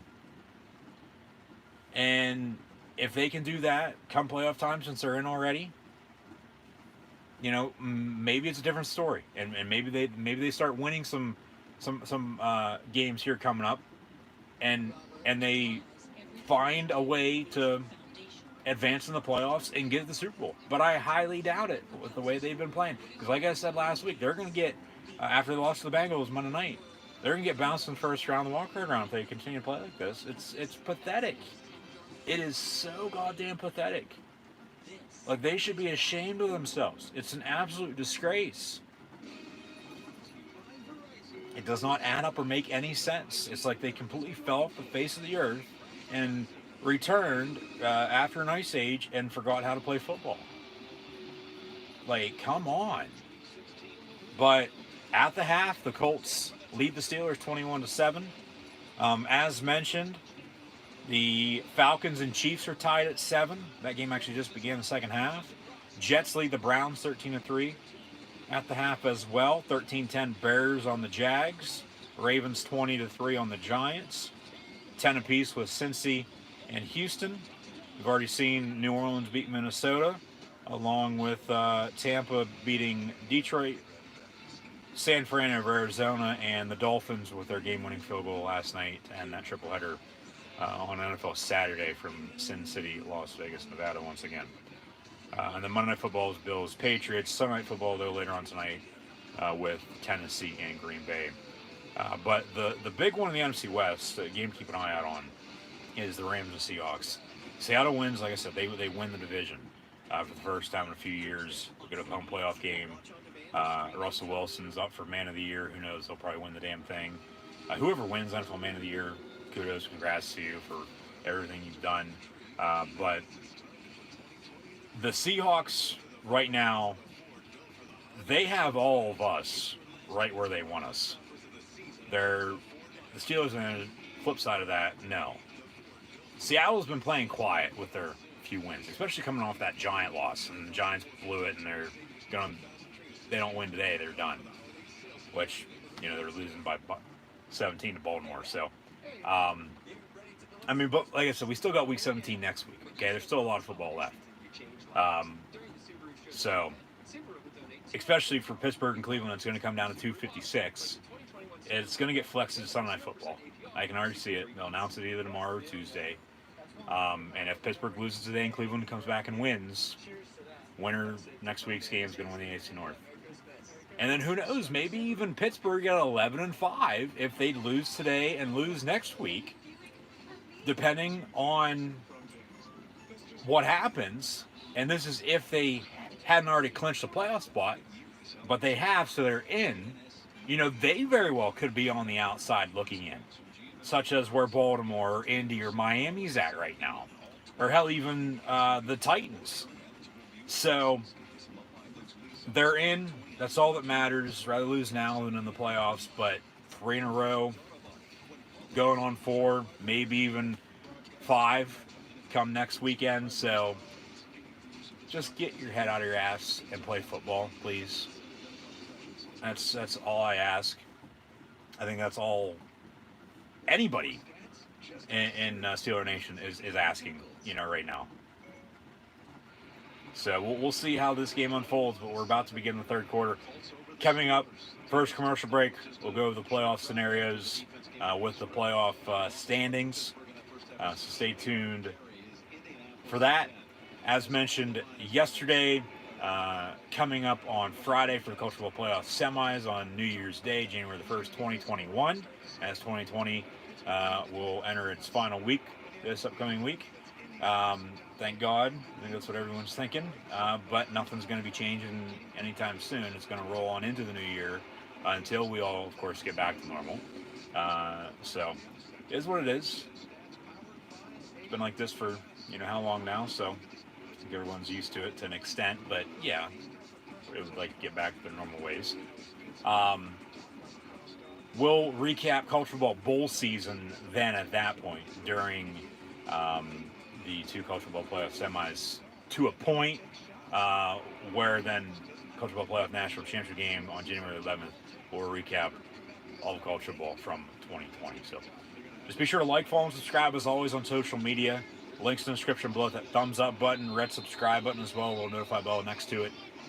Share, hashtag NFL, chat questions and comments, super chats, super stickers, always greatly appreciated. And we'll get into with what is still yet to come momentarily, so stay tuned. But Colts, good kickoff return there, 1st and 10. Indy up 21-7 as we begin the third quarter.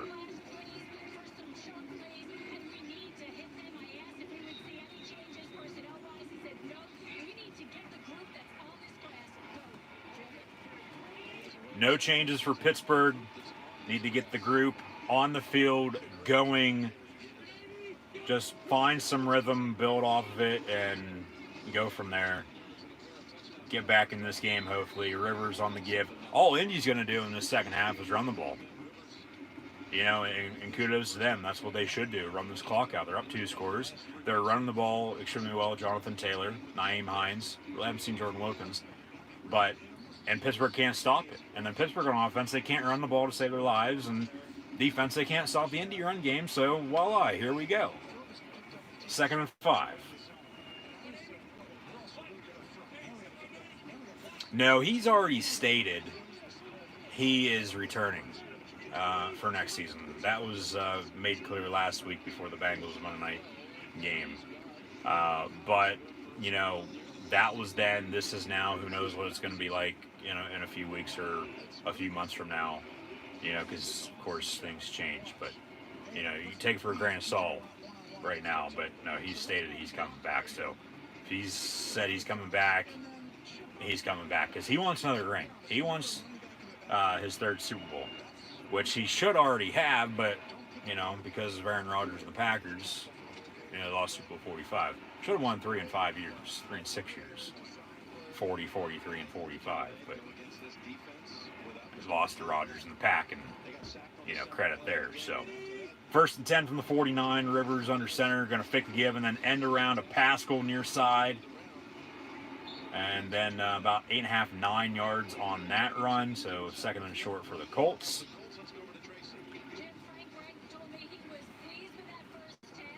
If any of those 3 quarterbacks they would sign, it would be Dak Prescott. I actually thought about this the other day too.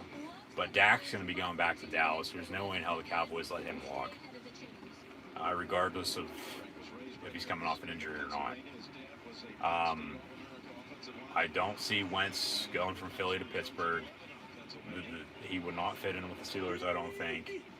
They'd be better off signing somebody else or even drafting quarterback. They had a chance to sign him. Cam Newton did not. He went to New England, so, there's that. I mean, you can bring in Jameis Winston, a few other quarterbacks, but no. If they would have, made a move, they would have done it by now. They're fine. They're comfortable with Ben Roethlisberger. They won't release him. They'll pay him the money. I'd be shocked if they cut Ben Roethlisberger, especially with the group that they have now, to just go out and sign somebody or draft somebody this upcoming offseason to get to a point that he couldn't take you even though you were this close. But because, they need a running back is what they need more than a quarterback. So run the ball, be more balanced, and that's why, like I said, he's taking a lot of the blame because he has to do it all by himself. 2nd and short after the completion of Michael Pittman Jr., number 11 out of USC. Be 2nd and 1 officially. I'm sure there's a few other quarterbacks out there too that I'm not thinking of at this point in time. Whether that's a few draftable QBs in Trevor Lawrence, Justin Fields, Trask, Jones, Zach Wilson. Those are your top at this point in time. That are leading the way. Handoff to Taylor. He's going to hit the hole and get inside the red zone. 1st and 10. Colts at the 13-yard line. About to go up 3 scores on the road against the Pittsburgh Steelers. Or is it, do you sign, a few of those quarterbacks that you just named off, or even, like I said, I'm sure there's a few others. I mean, Jimmy G maybe. I'm not going to be shocked he winds back up in New England. And who would have thought, after a almost 3.5, 4 year span that, that would happen. Breeze might be done in New Orleans. That open up then at that point. It's the attraction to some jobs with GMs, coaches, and position-wise. But, like I said a little bit ago, as a team, they need to, if they start out the way they did, but then they don't finish the way they started, if that even makes any sense, I think it does. 2nd down and 10 for Pittsburgh, or the Colts here. 10:52 to play in the 3rd quarter from the 14-yard line. Indy knocking on the door. Changes need to be made at that point. Randy Fichtner potentially fighting for his job. They need a running back. And Alabama with Najee Harris, Saban and his running back carousel, I don't think he would be a bad option. I mean, you see what Mark Ingram's done. You see what Derrick Henry's been able to do, along with Josh Jacobs down. I mean, there's 3 running backs from Alabama, and Najee Harris is next in line, potentially, coming to the league as a late first-round pick, maybe to, who knows, the Pittsburgh Steelers. I mean, you got T.J. Yeldon to that mix too. He's bounced around the league, but he's a good, reliable running back. I mean, I wouldn't be shocked if they sign a few running backs too, but we'll get to that point, of course, after the season's over. I mean, as Philip Rivers goes down on the sack back to the 15-yard line, T.J. Watt and Stephon too. It looks like Watt's a little slow to get up though. 4th down for Indy, and they're gonna have to settle for a field goal here. Under 10 minutes to play now in this third quarter, because you want to take care of the business that you have to take care of now, and you worry about the rest later. They still got the rest of this game to close out next week then as well, along with the playoffs. And who knows, like I said, maybe they make a run in the playoffs and surprise everyone compared to the way they've been playing as of late and shut the hell everyone up. So, the offseason will be here in March. And now on 4th and 11, it looks like the Steelers jump off sides. We've got a flag on the play, so it'll be a shorter field goal if it is in fact on Pittsburgh, but very well could be a false start here as well. So we'll see what happens. It's always interesting. That's why we talk about it. It's all, we got an offside on Pittsburgh, so still 4th down and 6, just be a easier chip shot. And T.J. Watt a little slow to get up there, I thought, on the sack. But it's all hypothetical, of course, until everything's settled, all finalized. So, 4th down and 6.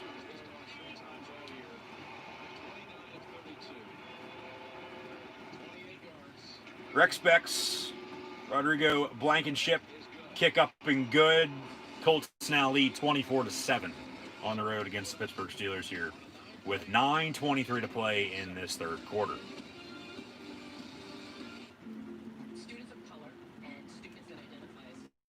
Well, that starts with, that's a trickle-down effect. That starts with the first of that, and then it ends with play calling. Yeah, it could be better. Don't get me wrong. I don't understand, myself personally, a little old school. Run the ball, play action, play good defense, rely on your special teams to win the game. One of those empty set 5 wide for everyone, from the goal line. Like, come on, sneak it, run the damn ball, and get in. But, yeah, play calling could be better, but no, they need a running back is what they need. Connor's not the answer.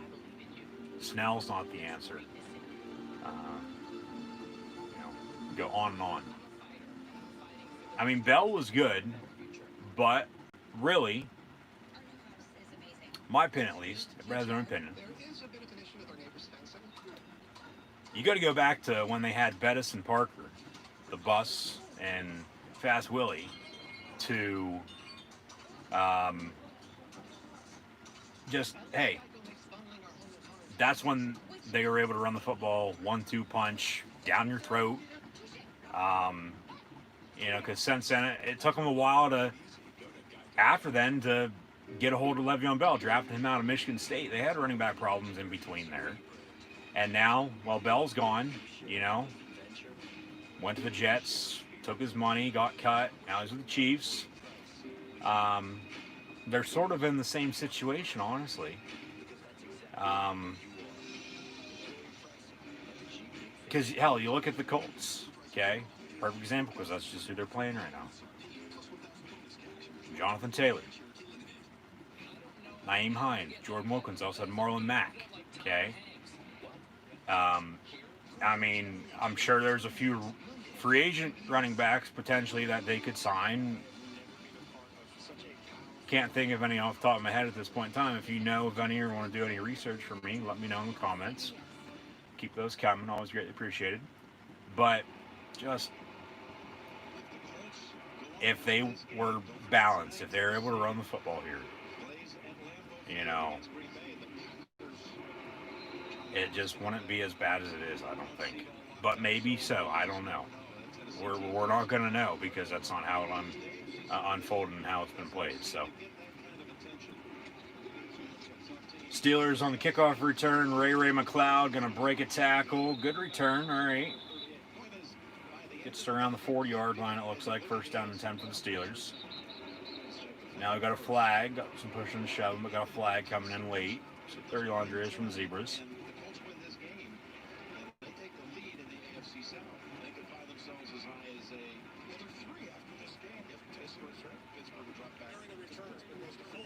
Holding. And, okay, 10 yards from the end of the run. First down Steelers. That was on Avery Williamson. If Tennessee were to lose, right? So if Tennessee were to lose. Yep, so that Indianapolis would move right there. Get a little arrow for you. Yep.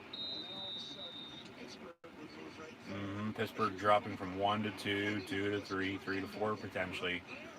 And then maybe even 5 to 6 to 7.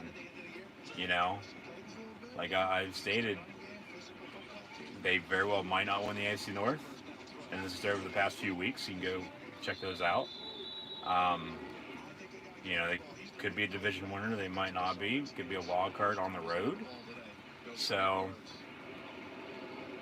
just shoot themselves in the foot. The Ravens aren't going to lose. They're up 20-3. The Colts would clinch a playoff berth with a win today and a Baltimore loss. But if they win, they'll move ahead of Tennessee for the time being because the Titans don't play until tonight. But the Titans beat the Packers, which I don't know if they will or not. Probably not. They're playing in the snow in Green Bay late December against Aaron Rodgers in the pack. Like, come on. Where the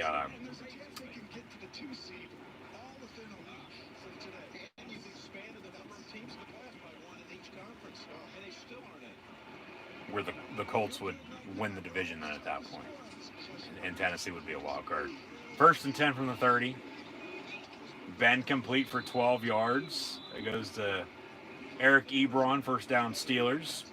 The Bears continue their lead on the Jacksonville Jaguars. So that's good for the Jets, but the Jets are beating the Browns. So the Jets are playing their way out of the top pick, and Trevor Lawrence is going to be going to Jacksonville, not the Jets. But maybe he comes back. Derek King from Miami's coming back next year for the Canes. You know? Now, Trevor Lawrence is going to declare, you would think so at least. But because the Jets beat the Rams and are beating the Browns right now, which is good for the Steelers. But the Steelers aren't doing a damn thing here either, so another pass complete to Claypool. At least they're getting him involved in the second half, but still, not enough. First down and 10. Yeah, the Jets up 20-3 now on Cleveland.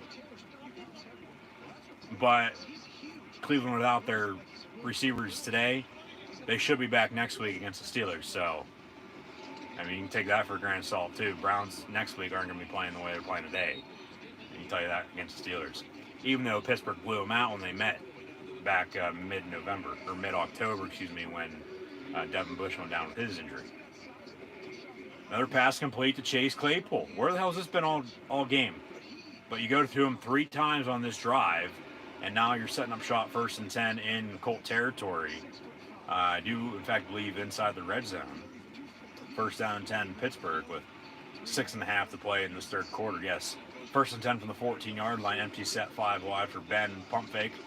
Complete over the middle once again. Ebron, he gets inside the 5, down the 3.5, 4-yard line for a first and goal.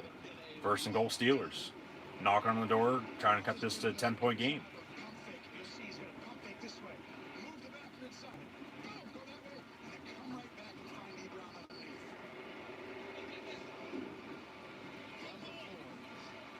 From the 4-yard line, first down and goal for the Steelers.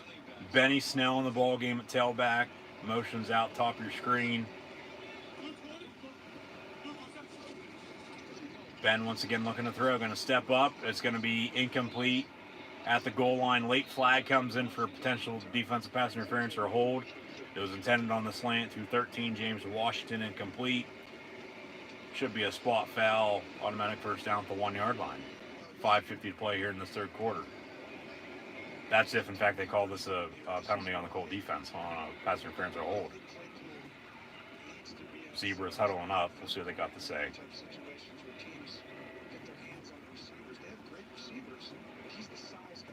Pass interference on the Colts. Spot foul, automatic first down. First and goal, Steelers at the 1. That was on Xavier Rhodes, number 27. Okay, let's not do it.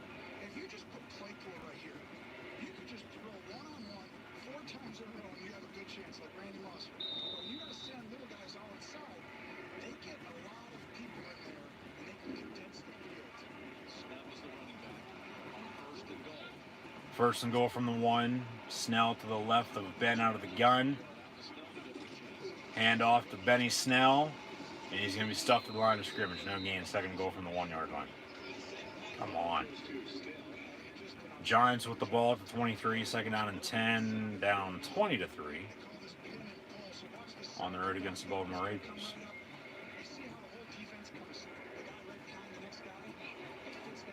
Baltimore wins out. You know, a few of the other teams split or win out as well or lose out. You know, it's going to come down to some tiebreakers on who's going to get in and who's not. But Steelers are in, so not really worried, but just should be playing better. Second goal, looking to throw, and it's going to be incomplete, back of the end zone, intended for Ebron. Almost picked off. Jesus Christ.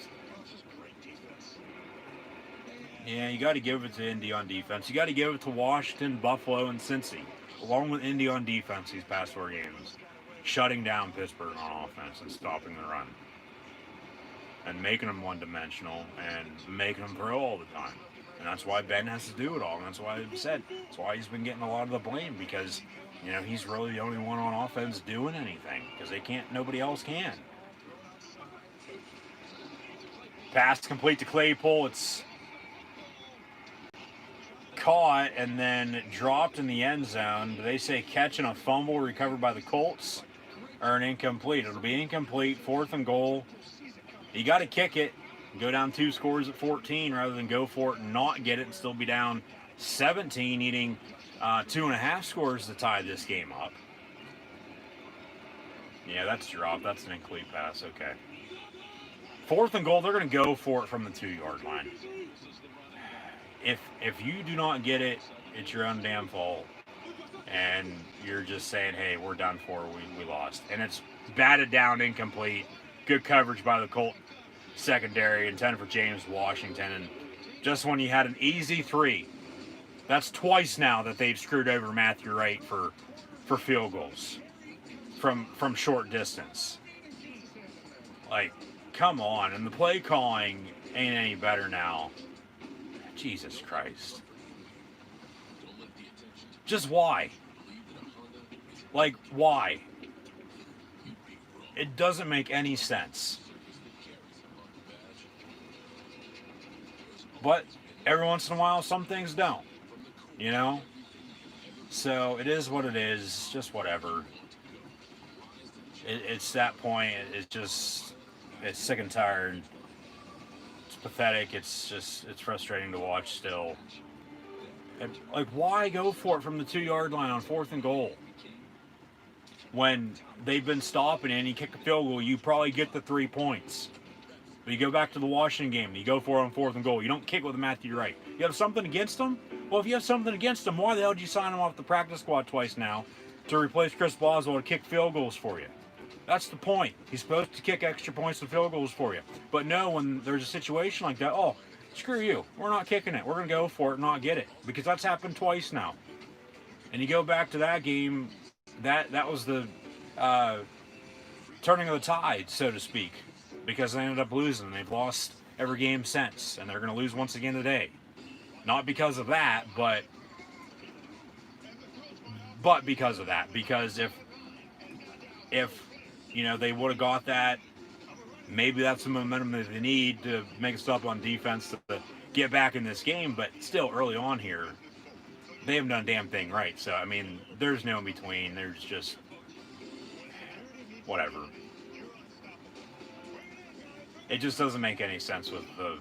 Because, yeah, Randy Fiechner, just get him the hell out. fire him after you lose in the playoffs, because that's what's going to happen if this keeps up. Bring in somebody else that knows how to call plays and find a running game. Like, Jesus Christ. But now, okay, they give the Colts the ball back, first and goal from the 2-yard line. But the last time they had the Colts first and 10 from the 4 or 5 yard line, they drove the length of the field and scored a touchdown on them. So Indy's got a 98-yard drive coming up, it looks like, to put this game out of reach as it already is. But just ridiculous. Absolutely pathetic. Out of the eye, Rivers going to hand off. Jonathan Taylor going to be tackled right at the goal line. They'll give him forward progress to the half 1 yard line, it looks like. So he did get out of the end zone, but so it's not going to be a safety by any means, but that's what they want. Now, of course, when they should have kicked the field goal, because you're down 10 or you're down 14, excuse me. If you do that and get it, compared to being down 2.5 at 17, if you don't, which they are.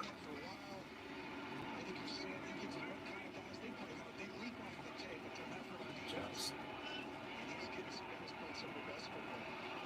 continue to shake your head, one of those. 2nd 11, now we got a whistle, maybe a timeout or a delay game, false start. Timeout, Indy. They take their first timeout here in this second half, up 17, 24-7 with 4:14 to play in the third quarter. Once again, thank you for tuning in and watching. Be sure to like, follow, and subscribe, as always, on social media. Links in the description below. Take a look at the playoff picture right now. In the AFC, you have Kansas City at 1, Buffalo at 2. Both teams have clinched their divisions. Pittsburgh's right now at 3. Clinched playoff spot, but not the division as of yet. Tennessee sits behind them at 4, whereas the Browns, Colts, and Dolphins round out 5, 6, and 7 as the wild cards. And then the Ravens are the only team in the AFC on the outside looking in. So currently it would be Miami and Buffalo 2 weeks in a row. Indy and Pittsburgh for the second time in 3 weeks. Indy would have to return to Pittsburgh during the wildcard round, as Miami would have to return to Buffalo, as they're going to head to Buffalo next Sunday. And then it'd be Cleveland going back to Tennessee, all rematches from earlier this season. However, there's going to be some shuffle. If Kansas City loses out, which they're not going to, they are, in fact, still tied with the Falcons at the end of the third quarter at 7 apiece. If they lose out and finish at 13-3, the Bills would win out. They play tomorrow night against New England, and then next Sunday at home against the Dolphins. Both teams will be 13-3. The Chiefs own the tiebreaker head-to-head because they beat them on Monday night on that rescheduled Thursday night game back in October. So both teams will be 13-3. Chiefs will still get the top seed. Pittsburgh with a loss here would have 4. The Titans at 4 right now. They lose tonight, they'll drop to 5 losses.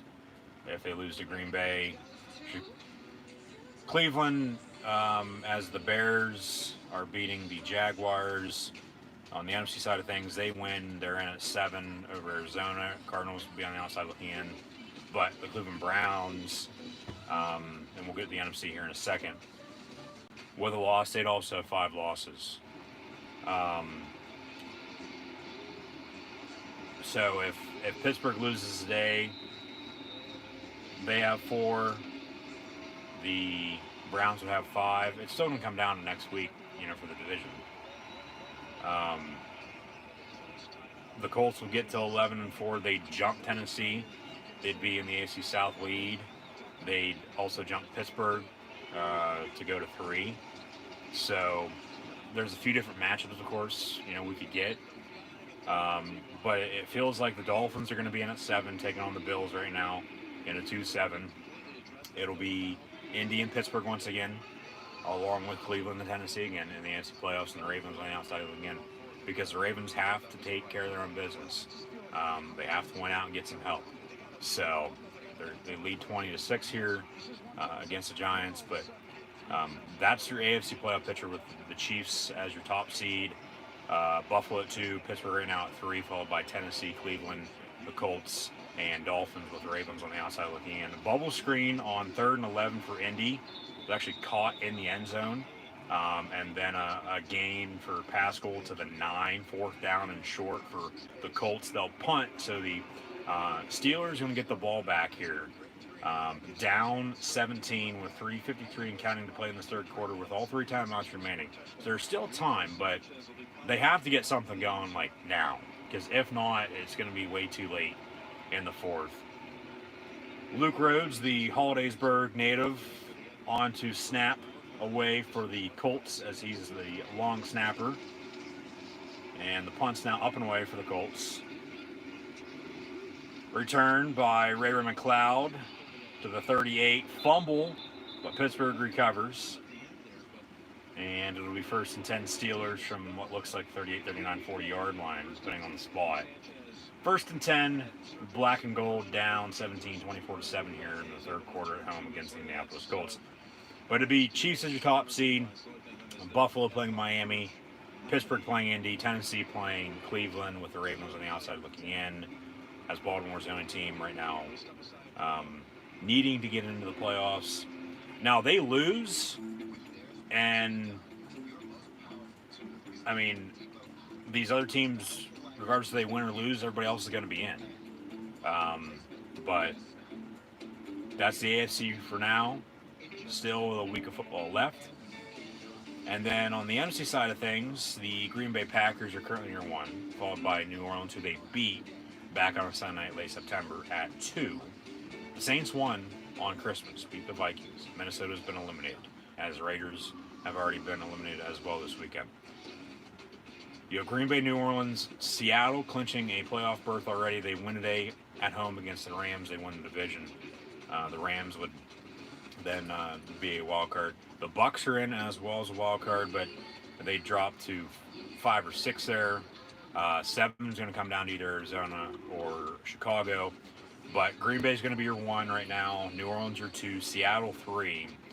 And then 4 is going to be the winner of the NFCs. Right now, the Washington football team, the Redskins, have that. However, of course, all teams in that division are still in contention with Cowboys, Eagles, and Giants. But they're going to have to win. The Giants are here, of course, against Baltimore to stay alive. They trail by 2 scores.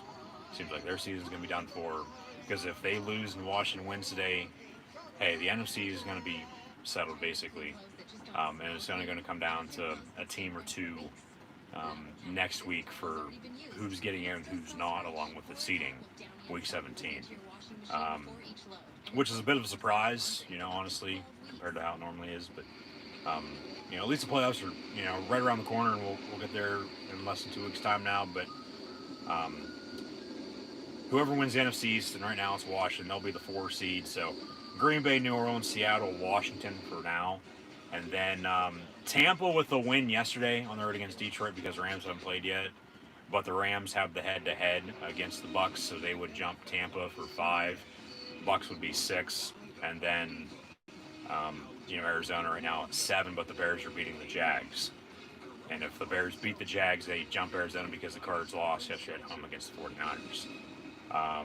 But all the NFC East is still in contention. The loser of Dallas, Philly's out later on today, but Green Bay would get a bye, as Kansas City would as well. And then you'd have New Orleans right now play the Cardinals. You'd have the Seahawks host either the Rams again or the Bucs, depending on how that gets figured out, of course. But in the meantime, Ben on a deep ball with Say Your Prayers 3:16 to play in this 3rd quarter. Ben Roethlisberger to Deontay Johnson for a touchdown from 39 yards out. They take a deep shot down the far sideline, DJ lays out for it in the end zone. Touchdown Steelers. They cut it to 11, excuse me. 24-13, pending the upcoming extra point by Matthew Wright to get it to 24-14. Now just think if you would have had that field goal, you're down 7 right now. But then if you go for 2, yeah, you're down 9, but you kick the extra point here. Matthew Wright, for one, it's up and good.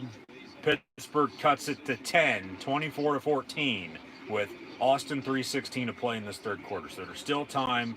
18-16 to play officially. Pittsburgh has 3 timeouts. Trail by 10. Momentum sort of switched, but Indy's still in the lead. So until that changes, the Colts are still on top. But with the NFC playoffs, Green Bay at 1. New Orleans would host Arizona.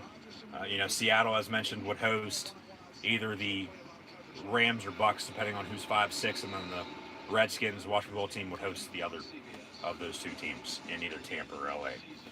So it'll be interesting to see how things, of course, unfold. But still, right now, NFL Week 16, the Chiefs now lead by 3, 10-7 against the Falcons. Jets still up 23 on the Browns.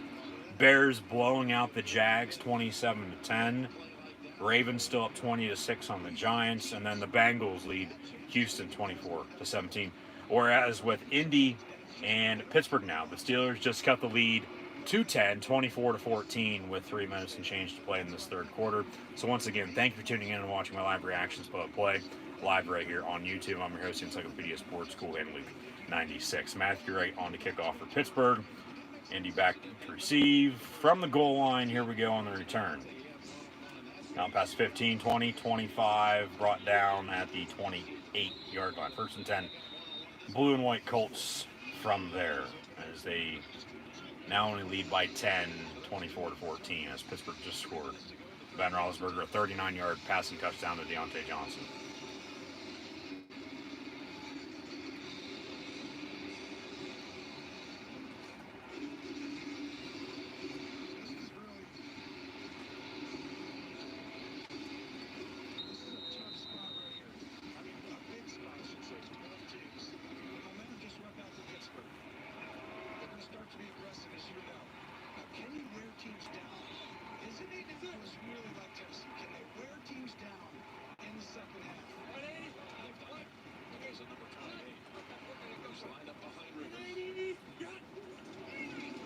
First and 10 for Indy, and then Phillip Rivers goes down on the sack for the 3rd time in the afternoon. Avery Williamson, the former Jet, who was traded by New York at the trade deadline to Pittsburgh, has added some depth, playing a lot lately because of injuries, playing well too. Takes down Phillip Rivers, coming right up the middle on the sack. 3+ sacks for Steeler defense once again today, as the sack streak continues. But yeah, as mentioned just a minute ago, the Steelers with that touchdown, they sort of have the momentum, but Indy still leads. So until then, we're going to stay where we are. From the 20, 2nd and long, 2nd and 18, officially off the edge. Rivers almost went down on another sack, got rid of it. Incomplete, short hop to Zach Pascal, far sideline, 3rd down and long.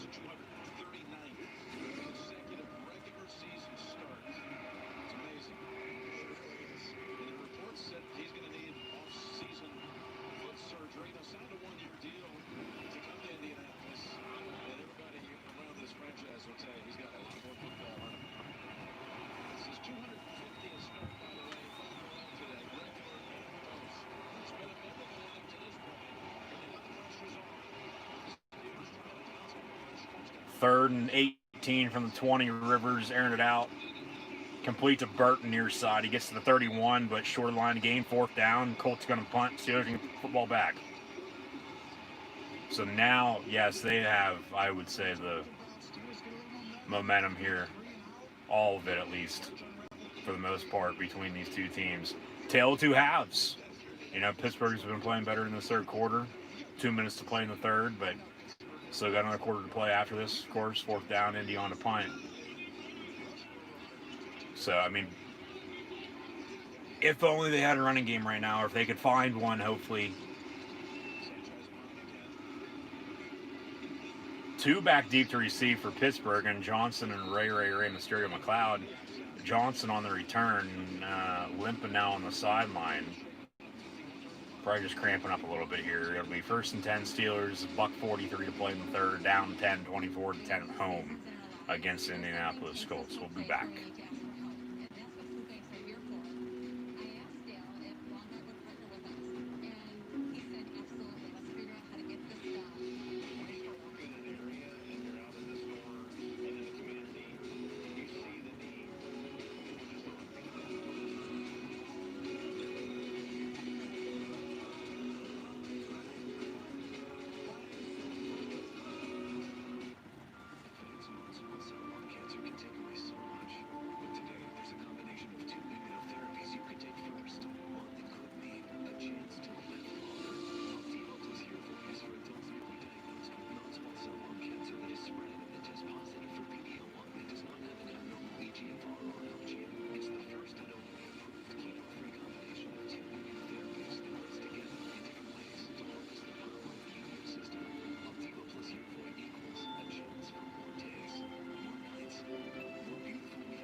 Wilson on the call, Jim Rickoff, Ryan Galvin, Detroit producing, Mike Arnold directing, Ryan Kosowski, AD.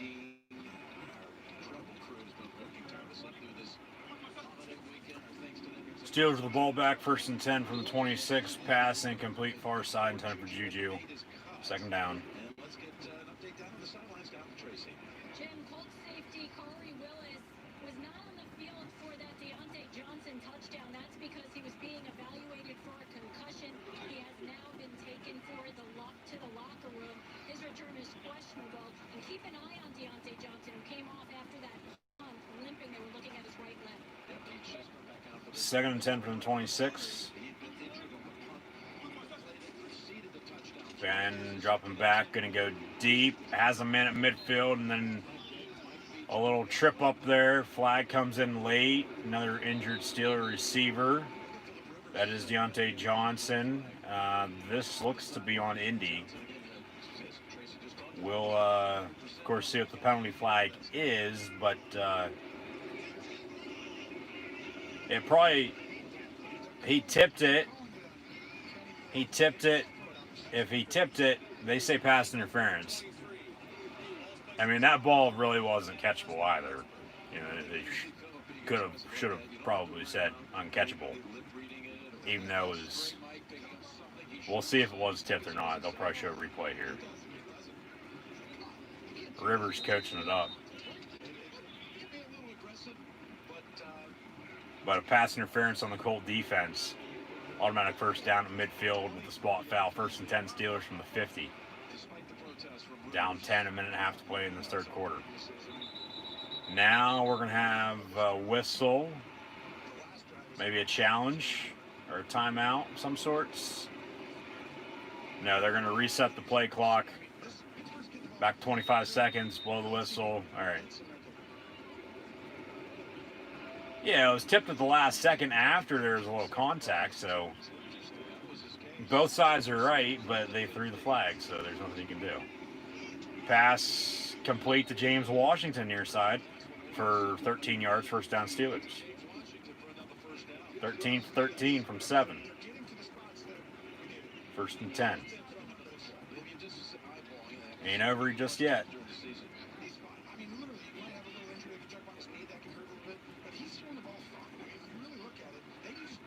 Trips top your screen from the 37. Ben gonna dump it off on the screen to James Conner. He gets 10 yards, first down Pittsburgh. So now at least they're moving the sticks. At least they're moving the ball. A little bit more consistency here. All right, whether balanced or not, just do what you got to do. Some short, quick passes. Just keep moving the ball. Now, go back to if only they had a running game to go with it. They'd probably be a little bit unstoppable, but no. Ben's going to air it out once again to Claypool, and he's going the wrong way. They're not going to give him forward progress on that. Maybe a yard if he's lucky on the reception, second down and 9. That'll probably do it for the third quarter as well, under 20 seconds to play. I don't think Pittsburgh is in any hurry to snap it. Maybe try to draw the Colts defense off sides again, but second and 9 here, 6 seconds to play, 5, 4, 3, 2, 1. Don't snap it. End of the third quarter, and yes, I do know how to count. End of 3. Colts lead 24-14 on the road against the Pittsburgh Steelers. 15 to play. Steelers driving with momentum, trying to get back in this game, and once again with Indy and Pittsburgh going to come down to the wire as always. So should be interesting. So thank you for watching, and hopefully you'll continue to stick with us and continue to watch this live reaction stream live right here on YouTube.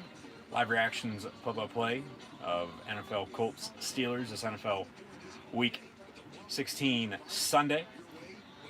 Update on Fox during Giants-Ravens of the last Steeler touchdown, so 24-14 Colts on top of Pittsburgh. The Ravens still lead over the Giants, now 27-6 in their ball game. But as always, just be sure to like, follow, and subscribe on social media. Links in the description below. Thumbs up button. Share hashtag NFL. Keep those chat questions and comments rolling.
As we head to the fourth, Pittsburgh's comeback trail. Look at the third quarter yardage. Let's have it tested too. What do you think that is right there? I mean, that's getting the ball down the field. We said it. Some teams, they have opportunities. They just have to do it. I think they realize not this game. Ben on second and 9. Flag comes in. Going to be another defensive pass interference on the Colts. And that's probably a good call, actually. Right down the middle. Ben intended for 18, Deontay Johnson once again, who's truly the #1 receiver. He is. spot foul, automatic first down for the Steelers. This is going to be first and goal from the 1-yard line again. So I'd understand if Colt fans are saying, hey, we're getting screwed by the refs today, because to an extent you are, but I mean that one, along with a few of the others, I mean it's been split on the defensive holds or defensive pass interferences.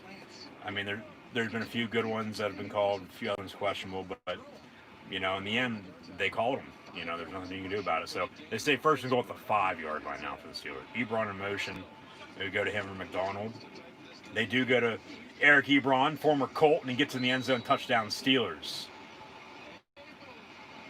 And on the second play of the fourth quarter, the Steelers cut it to 4, penning the extra point. And just think, go back to that field goal.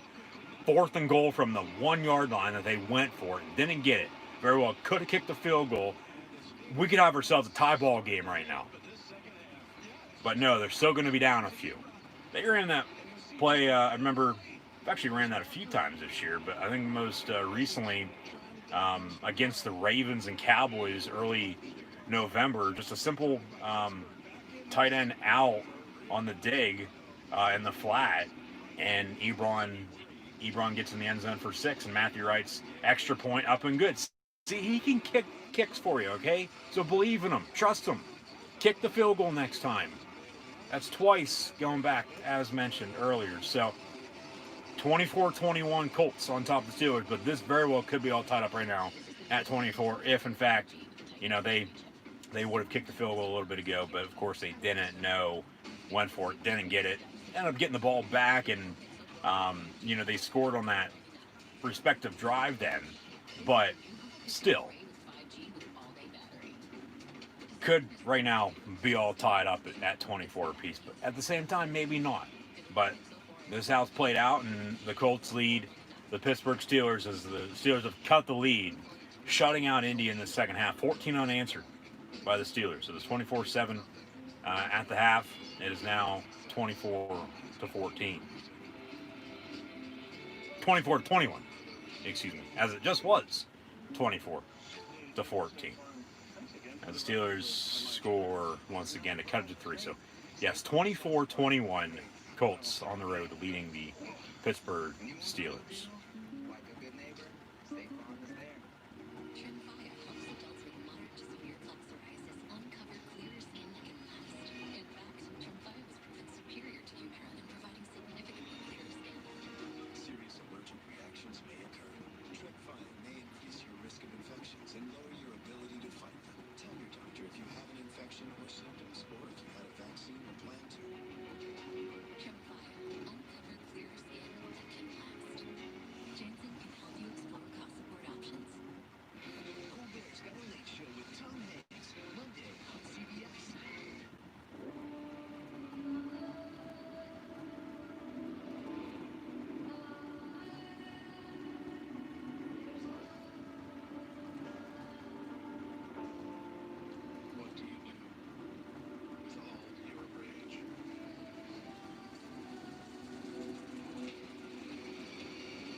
Matthew Wright on the kickoff. Just think, if there was 70,000 screaming fans at this game right now, I mean, Heinz Field right now would be rocking.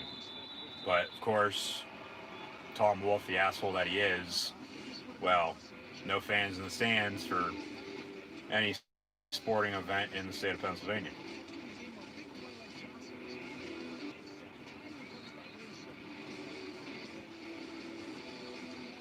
But regardless, the Steelers have, in this second half at least, found some rhythm, have built with the momentum, and put it all together. Now they only trail by 3, 24-21. First and 10, Colts. 14:48 to play. Ball at the 27-yard line. Old Phillip Rivers out of the gun. Ball deflected, almost picked off by T.J. Watt, incomplete. What a play that would have been right there. Another deflection and another turnover by Phillip Rivers to T.J. Watt. It was deflected by Tuitt. He got his left hand up there, ball deflected in the air. And then Watt, he wanted it first and then still almost came down with it, but then it hit the ground first and incomplete. 2nd and 10 for the Colts.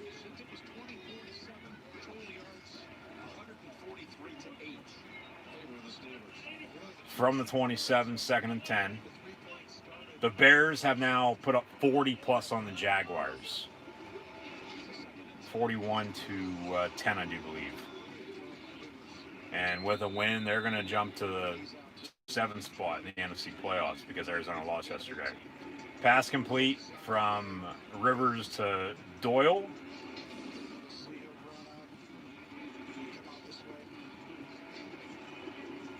And a first down for the Indianapolis Colts.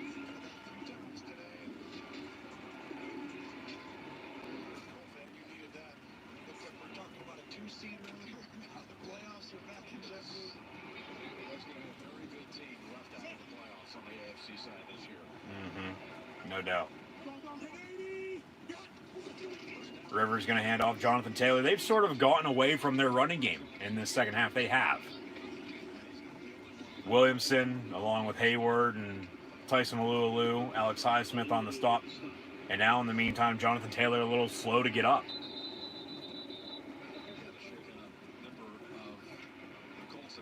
Or, excuse me, that is a offensive lineman, not Jonathan Taylor, the running back. My bad.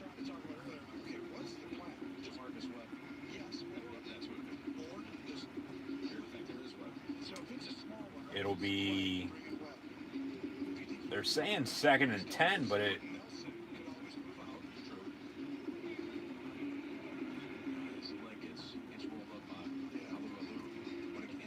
Shouldn't it be first down right now? Or that was first down, so 2nd and 9. Okay. I was going to say, he got some yardage on that. Like, why is it 2nd and 10? All right. 2nd and 9.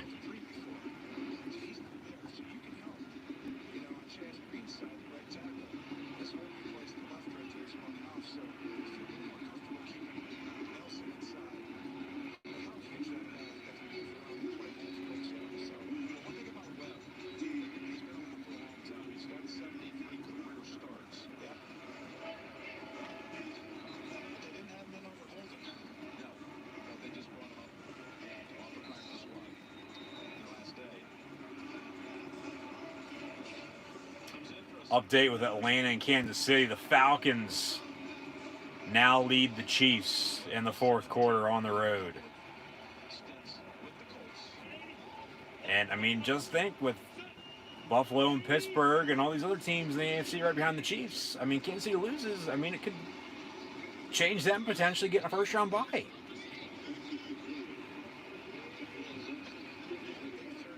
But then if it comes down to Buffalo and Pittsburgh for a spot, Buffalo has a head-to-head win. Pittsburgh and Kansas City aren't playing this year unless they meet the playoffs, of course. And then you got the Titans, the Colts, and everyone else. Browns, Dolphins, Ravens. I don't think I missed anybody by any means. If I did, let me know. 3rd down and 5 for the Colts from midfield. Rivers 3-step drop. Gonna go pump fake and then brought down on a sack by Cameron Hayward. Rivers, well, before your next game, probably should take a little bit more iron, or pump a little bit more iron so you could get out of the pocket a little bit more quicker, because Ironhead, Hayward's son, and Cam Hayward just took Rivers down for the 4th time this afternoon on a sack. And the Colts are on the punt once again. 12:15 to play. Steelers getting the ball back down 3. Don't do anything stupid. Punt return from the 10 to the 15. 5-yard return there. 1st and 10 Steelers from the 15-yard line. Down 3, 24-21 here with 12:06 to play. They'll take a commercial break, and we'll be back. Come look at the lights. What's this? A new National Lampoon's Christmas Vacation Christmas commercial? Chevy Chase. Joy to the world. Nothing.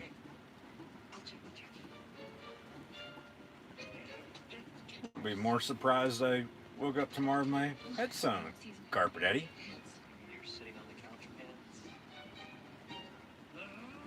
Oh, it's a car commercial.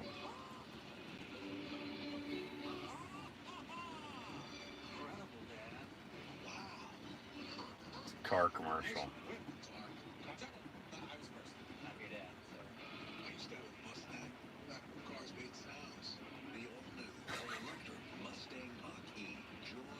Ford Mustang commercial for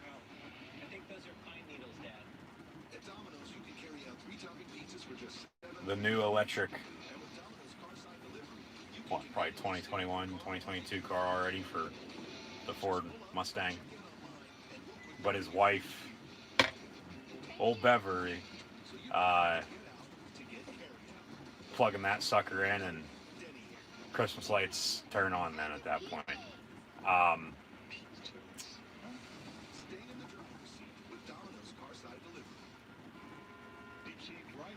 Yeah, one of the best Christmas movies, if not the best Christmas movie of all time. I mean, it's Home Alone, it's Christmas Vacation, it's, in my opinion, Die Hard's not a Christmas movie. I mean, you can give me shit all you want, I think otherwise, but,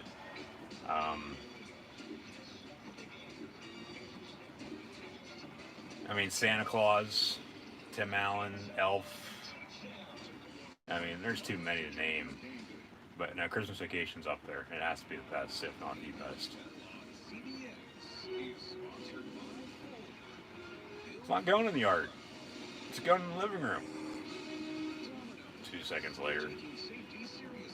Car, roots and all. Carrying the tree.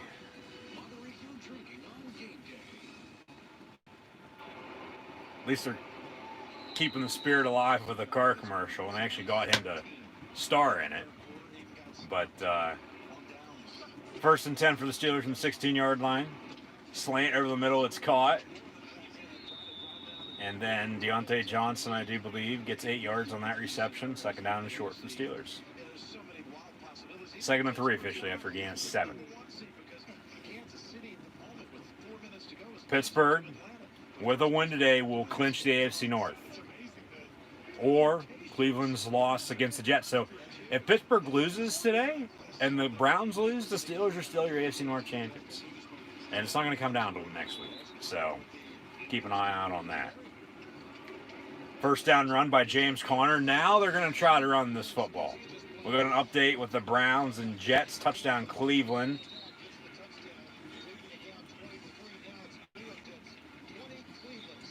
20-16. They still got the whole 4th quarter to play.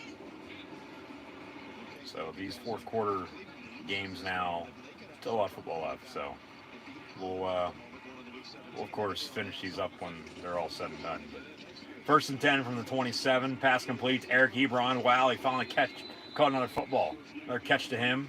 1st down Steelers, right at the 1st down marker.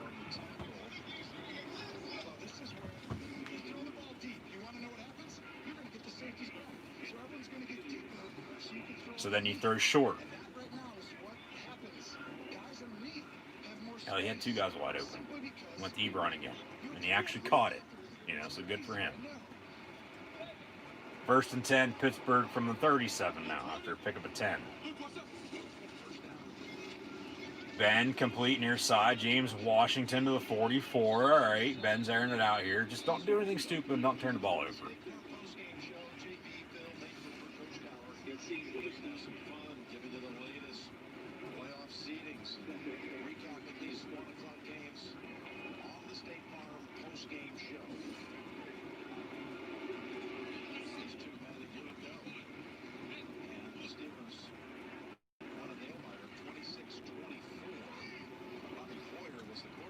odd formation for Pittsburgh.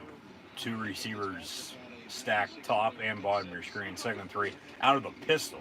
And Ben's going to hand off James Conner, and he's going to lower his shoulder. Big first down around the 45-yard line.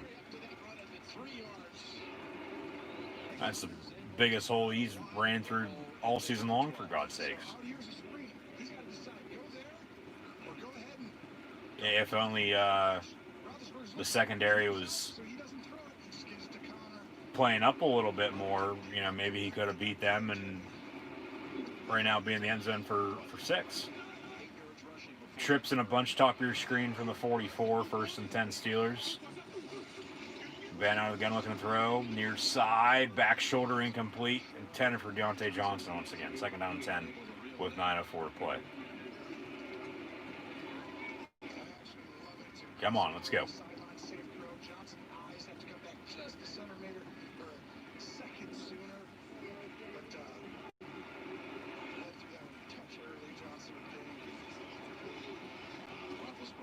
Ben getting set, talking with his receivers. They're going to line up in a trips, top of your screen, 2nd and 10, empty set, actually, 5 wide. And Indy jump, Pittsburgh's got a free play, they're going to blow it dead, so free 5 yards will be 2nd down and 5. And he's jumpy today. It's the 2nd, 3rd time they jumped off sides.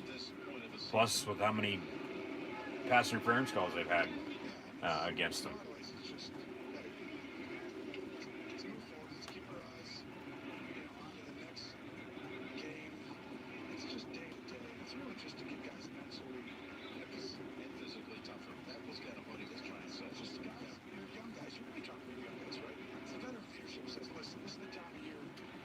Flag on the play. They still haven't announced what it is.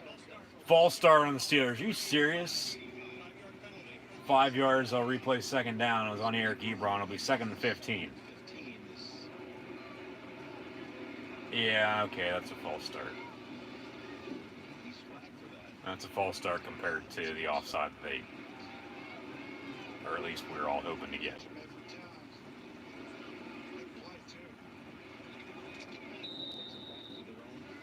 Second and 15 now.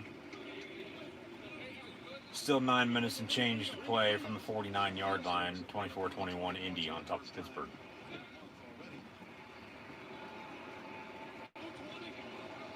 Blue 20 set. Hut, Ben just going to dump it off on the screens, complete to James Conner. He's got some blockers. He gets to the 38. It'll be 3rd down and about 4 after a pickup of 11 on that screen pass. 3rd down for the Steeler offense. That's a good play call right there. They haven't been able to run the ball, but they finally do go to the screen game, which is nice to see. But now 3rd and 5 officially. They need 39, they say, or 34. They're at the 39. 3rd and 5.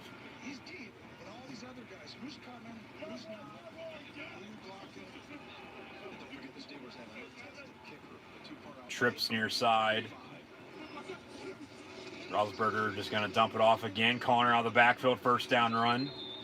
1st down pass and catch, I should say. 1st down Steelers. He gets pushed out of bounds.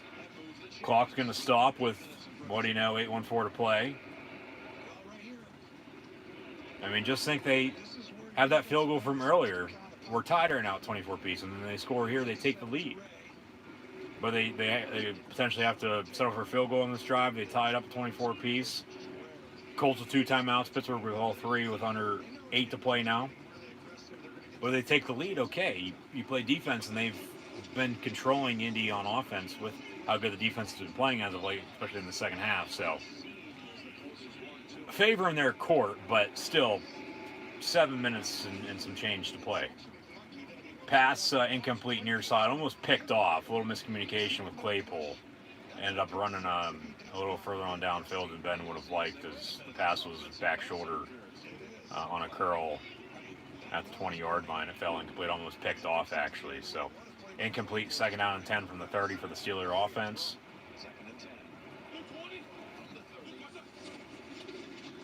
Ben gonna go deep near side, has a man at the 5, Claypool incomplete, 3rd down and 10. So now they're gonna go deep every play.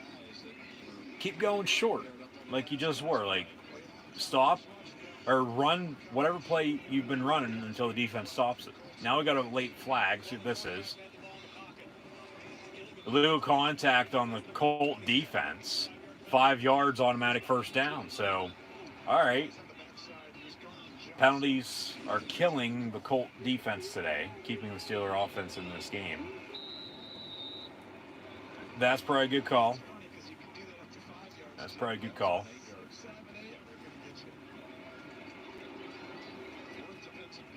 But a first down now for the Steelers.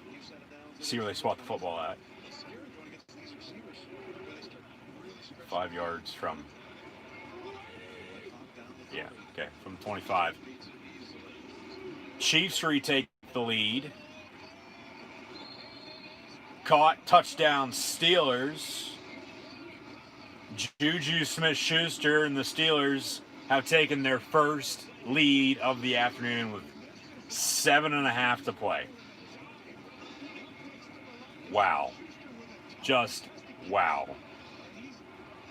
This is the Steelers' first lead in 2.5 games since the Washington game back on Pearl Harbor, almost a month ago. A simple crossing route on the post in the end zone. Caught, touchdown Steelers. Ben Roethlisberger to Juju Smith-Schuster. What a game here. A tale of two halves. The Colts have been shut out in the second half by the Steeler defense. In the meantime, the Steeler offense has now scored, as it's 27-24. Matthew Wright for the extra point again to make it a 4-point lead. Kicks up and good. So the Colts to come back and either tie this game up or take the lead, they need a touchdown. Field goal ain't going to cut it. 28-24 Steelers. They have now scored 21 unanswered. It is 28-24. 3 touchdowns in 10 minutes of football. What a game. What a half here this second half for Pittsburgh. Tale of two halves. Indy dominated, controlled the first half. Hey, 6-minute game though. Pittsburgh, hey, this game's not over until it's over. We still got some fight, and we're coming back, and we're going to beat you. And now we lead by 4. But there still is 7.5 to play. So there's still some game left here. But Pittsburgh at home, in control with the momentum. Now up 4, 28-24. Next Sunday, the Steelers are supposed to be in Cleveland at 1 o'clock. However, the game very well could get flexed to Sunday Night Football. It's either going to be that game, I do believe, or Miami-Buffalo. However, we will, in fact, look at NFL Week 17 schedule momentarily, so stay tuned.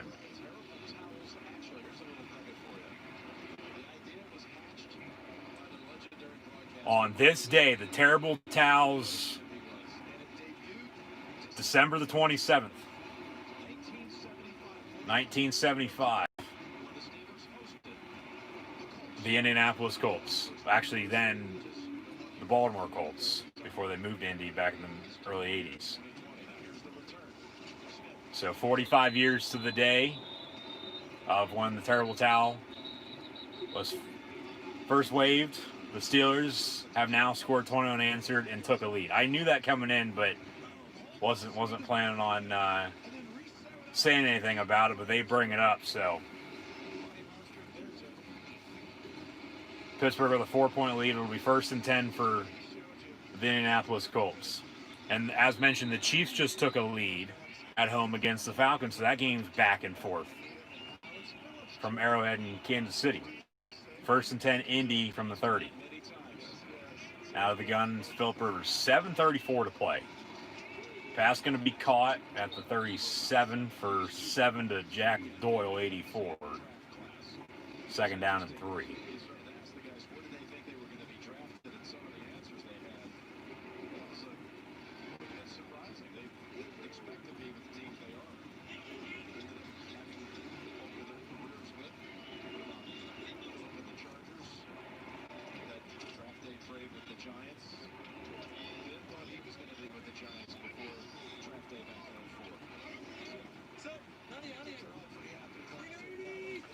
Second down and 3. Rivers going to hand off. Big first down run to the 45. Powell still pushing to the 48.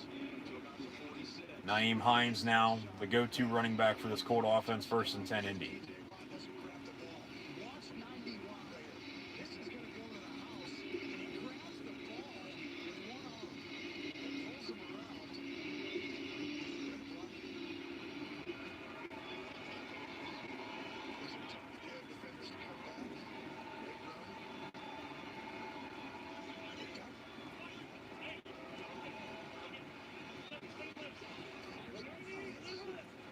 First and 10 from the 47.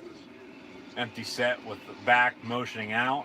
Rivers going to go deep, and it's going to be picked off at the 10-yard line by, guess who? Mike Hilton. Mike Hilton has a fumble off of Phillip Rivers today, now an interception. And it'll be first and 10 for the Steelers at the 10-yard line. Up for, hopefully they can control the rest of this game and run the ball, run some time off this clock with 6:05 to play. But Phillip Rivers coming to the city of Three Rivers down in Pittsburgh. Now 2 turnovers, some penalties on defense. The Colts blowing a lead on the road, and if the Steelers here can hold on, they're going to win and snap a 3-game losing streak and win the AFC North. What a game. I mean, what a game. Some damn good NFL games this weekend.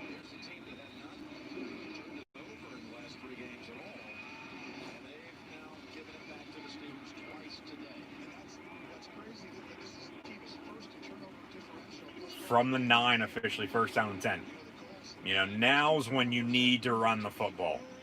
You have to and need to run the football right now. Pump fake by Ben on the screen. It's going to be caught by, guess who? Vantron McDonald for the first time all day.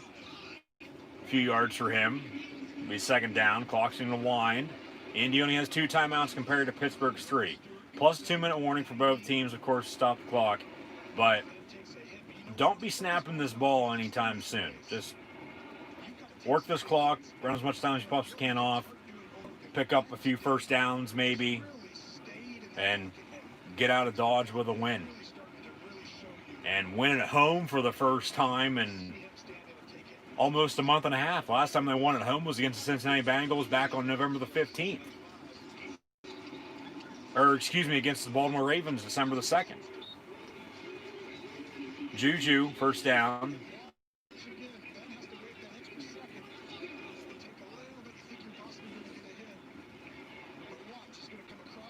They've since lost to Washington, Buffalo, and Cincinnati. They split with the Bengals.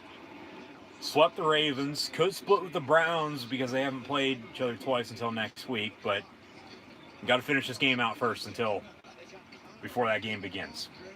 First and 10 from the 22. Fake the give, bubble screen complete to Juju. A block by Claypool. Juju going to get about 6, maybe 7 yards if he's lucky. Clock's going to continue to roll here. Second down, Pittsburgh. We'll have final stats and scores momentarily, along with taking a look at NFL Week 16 with what is still yet to come. Final stats and scores from this, a few other games as well, and then Week 17 next week. Out of the pistol, 2nd and 4. Here comes a run. No. Bubble screen complete to Juju. He stays in bounds before getting pushed out of bounds, but the clock's going to continue to roll. 3:53 and counting. Indy still with their 2 timeouts. Is third down for the Steelers.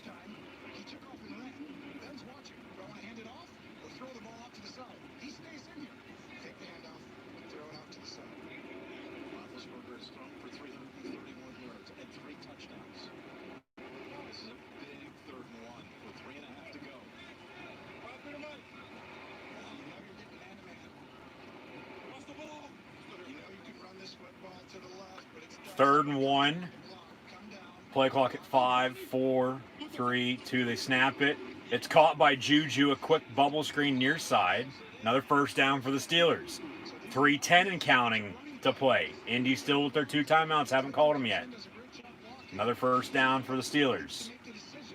Now the Colts with some clock management issues. Just we saw the Steelers at the end of the first half. Here at the end of the game, the Colts are having the same problem.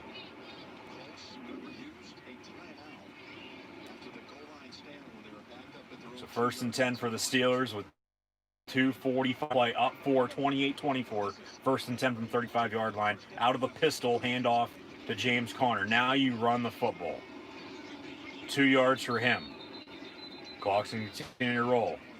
I'd expect the Colts to call their first of 2, as they only have 2 compared to Pittsburgh's 3.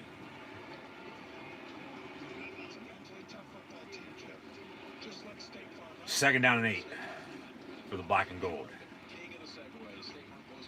The Bengals lead the Texans 34-31. Bears 41-17. Final over the Jaguars. So the Bears are now your 7 seed in the NFC playoffs. Jets still lead the Browns. Chiefs 17-14 on top of the Falcons. Ravens continue to lead the Giants as well by 2 scores, 27-13. Pittsburgh up 4 here, 28-24 with 2:35 to play after the Colt timeout. 2nd down and 8. Tomlin going over to talk with his defense. Hey, if they get the ball back, of course we're going to need to stop. Hopefully they don't get the ball back, though, and Pittsburgh can run this clock out. I mean, that's 6 minutes to close out a game.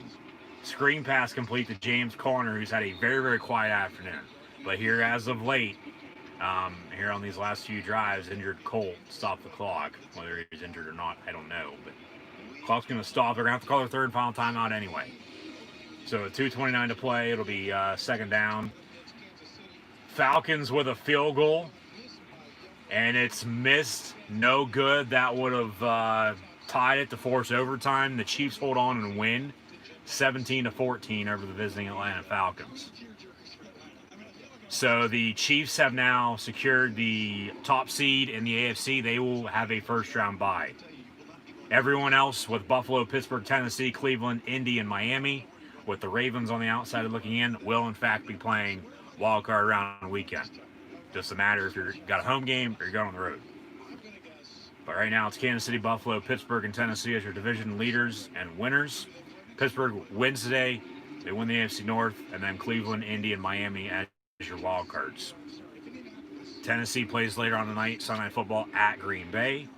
Browns are losing to the Jets. Pittsburgh plays at Cleveland next Sunday. The Dolphins won last night on the road against the Raiders. Of course, Indy's playing Pittsburgh right now, trailing by 4. Just called their 3rd and final timeout. So the Chiefs are going to be your top seed in the AFC playoffs, and they will receive a 1st-round bye, the only 1st-round bye this year. And moving forward in the NFL playoffs with the new 14-team, 7 per division format in the NFL playoffs. Only the top seed will get a bye. 2 will play 7, 3 will play 6, 4 will play 5, respectively. Colts with no timeouts left. Pittsburgh all 3, 2:29 to play. 3rd down and 2 from the 43.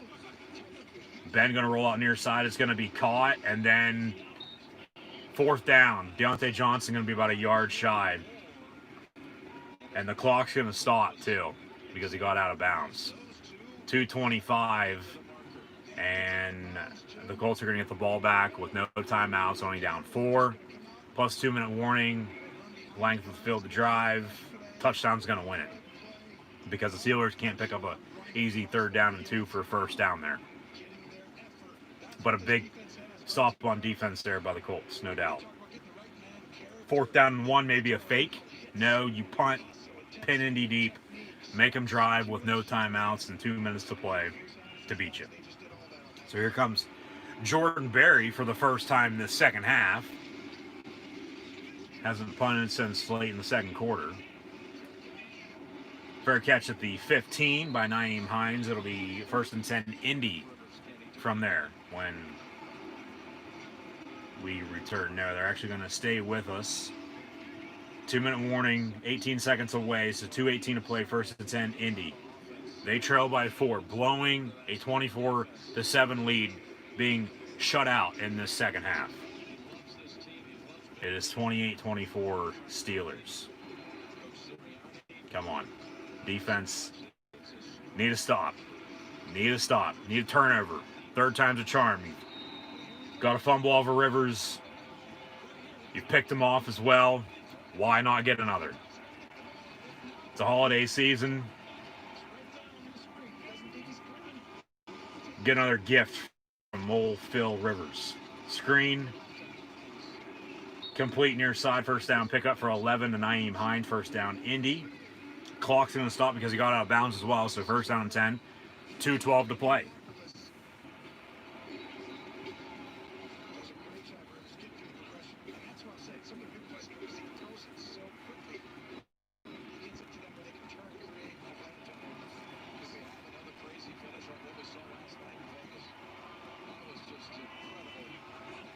First and 10 from the 26. Rivers, another screen complete to Hines. He's going to break a tackle and get out of bounds. It'll be second down and about 4.5, maybe 5 for the Colts with 2:06 to play. So we still haven't hit the 2-minute warning yet. And a touchdown for them is going to win it. So they're giving themselves some time to drive downfield here and score a touchdown and then give Pittsburgh the ball back with 3 timeouts, a little bit of time left. More so than not needing a field goal to tie it to win. To force overtime at least and a touchdown to win. When you go back to that other field goal that they had, that they went for it and didn't kick it, well, there's your 3 that you could have had already. Second and 5 from the 31. Trips top of your screen for the Colts. Rivers gonna dump it off, and then Hines gets out of bounds. It'll be third down and 5 for the Colts at the 2-minute warning. They'll take a break. 2 minutes to play. Steelers lead by 4, 28-24 over the visiting Colts. Third and 5 when we come back with 2 minutes to play. Arguably the 2 biggest plays of the ball game coming up. Third and potential 4th down. And then if that's the case, Pittsburgh holds, stops them. A few no downs, the Steelers win it. Snap 3-game losing streak. But don't, of course, want to get a little too far ahead of ourselves at this point in time. We'll see what happens on this 3rd and 5 when we come back, and then, if it's a 4th and short or your first down, continue to drive. Defense, now's your time to step up and make a play. So we'll see if the Steelers defense can do that. Tail 2 halves game. Indy on the first half, of course. Pittsburgh here in the second half coming back, taking the first lead in 2.5 games and leading by 4. Defense has been key in that success. Offense has been playing a little bit better, as well. So need to still have a running game. Come on, if they can find a running game after today, or even if they'd have to get the ball back, which they'd be thrown, I get that because they'd be down.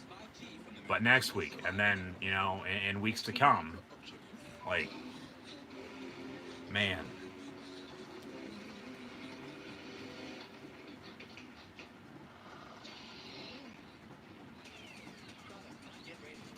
The Giants and Ravens on Fox in my area.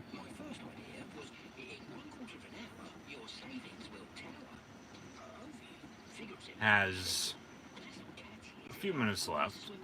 Baltimore Ravens still lead 27-13. So Baltimore wins today. They win next week, finish at 11-5. They might be out. Indy might be out. Miami might be out. Hell, even the Titans. Or even the Browns. Now, 4 or 5 teams vying for 3 spots in the AFC playoffs.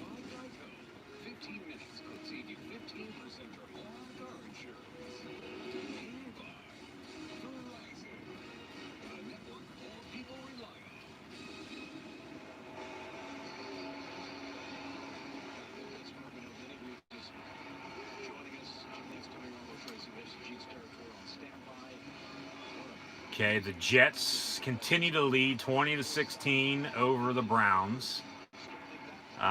Colts Steelers is now bonus coverage for some people, but we've seen this from the start. 3rd down and 6 officially for the Indianapolis Colts from the 30-yard line. Down 4 with 2 minutes to play, no timeouts. Rivers looking to throw, and it's going to be incomplete. almost picked off, but dropped by Trey Burton. Incomplete, 4th down. Play of the game coming up.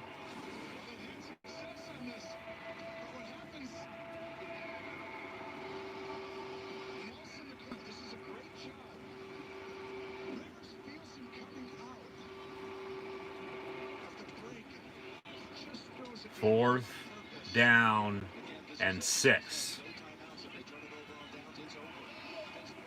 The Steelers are trying to snap a 3-game losing streak. They win today. They win the AFC North. 4th and 6. Here we go from the 30. Rivers airing it out. And it's going to be picked off. However, there is a flag coming from the secondary, which is probably going to be against Steelers. Yeah, pass interference against Pittsburgh. God damn it. So Rivers did turn it over again. So 3rd time's the charm there. Interception. But then a PI on the Steelers. Just as the Colts defense has been called all day for pass interference as well. The Steelers get one in the wrong place at the wrong time. So on Steven Nelson. See if it was a good call or not.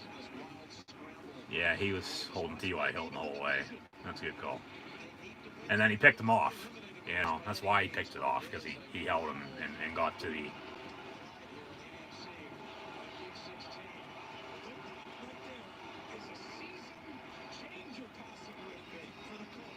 move into the position to intercept it. 1st and 10, and Nyheim Hines on the screen gets 5 yards of the 45, gets out of bounds as well. 2nd down, clock's going to stop. Ravens are going to beat the Giants 27-13. So if Washington wins later against Carolina, they win the NFC East. The loser of Philly, Dallas is going to be out regardless, but even the winner could very well be out as well. Get some final stats and scores momentarily. As the Chiefs won, they have clinched home field in the AFC throughout the playoffs. Of course, they lose in the divisional round. Whoever's the highest remaining seed would then host the AFC title game. Rivers looking to throw, almost picked off again, this time by Minkah Fitzpatrick, incomplete, 3rd down and 6. We're underway with Carolina and Washington, along with the Broncos and Chargers. Rams, Seahawks, along with Cowboys, Eagles about to kick off as well. The Jets still lead the Browns, now 23-16. A few almost interceptions by the Steelers defense here to close this out. 3rd down and 6 with $1:39 to play. Since Indy started well on 3rd down, they have not converted 3rd down until now. T.Y. Hilton out of bounds at the 35-yard line. 1st down for the Colts. 1:33 to play. The Bears won. They're now the 7th seed. But hell, even if the Colts come back and win this, the Browns are going to lose. So the Steelers are going to win the AFC North today, whether they win or not. But a win would be nice to get them to 12-3, excuse me. Because then it's playoff seeding. It's who you're going to be playing in that wild card round. With a home game if you win the division, of course. 1st and 10 from the 35. Rivers looking to throw. Caught by Burton. He gets out of bounds with 1:29 to play. 2nd down and 8 after only a pickup of 2.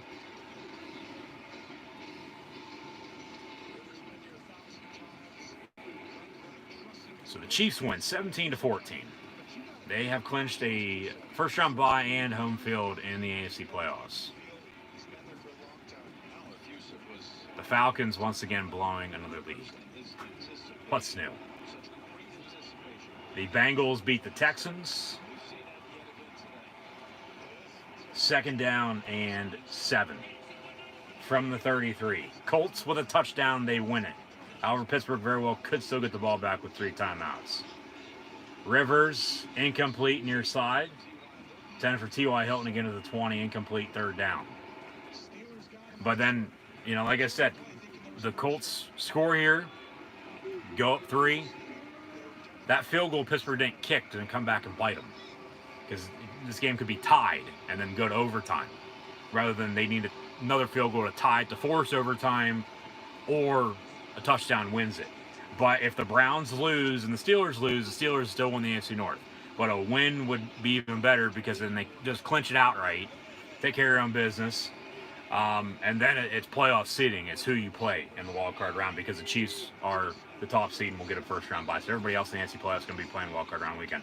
Rivers incomplete in the end zone. Hilton fell down. Edmonds, Sutton, and a few others on the coverage. 4th down and 7, and once again, here we go. Play the ball game. Yeah, he just slipped and fell. I mean, he got pushed a little bit maybe by Edmonds, but no flag, no penalty on the defense pass interference again. So 4th down and 7. Here we go. Play the game.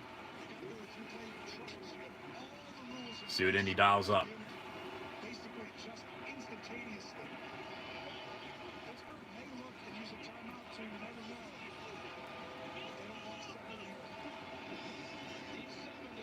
Highsmith gets to Rivers, and there's going to be incomplete. Steelers are going to win it. No flag. It was intended for Pascal. The Steelers snapped their 3-game losing streak. Thank God. They're going to win the AFC North.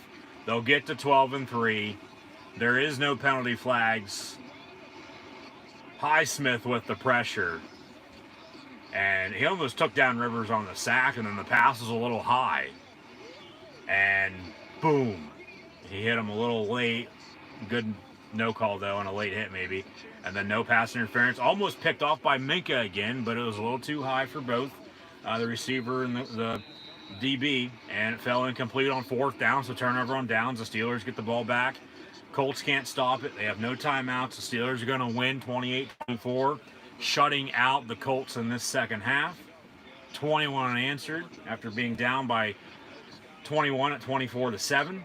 Ben Roethlisberger here, a few nil downs, and the Steelers are going to win it, not having called a single timeout in this second half.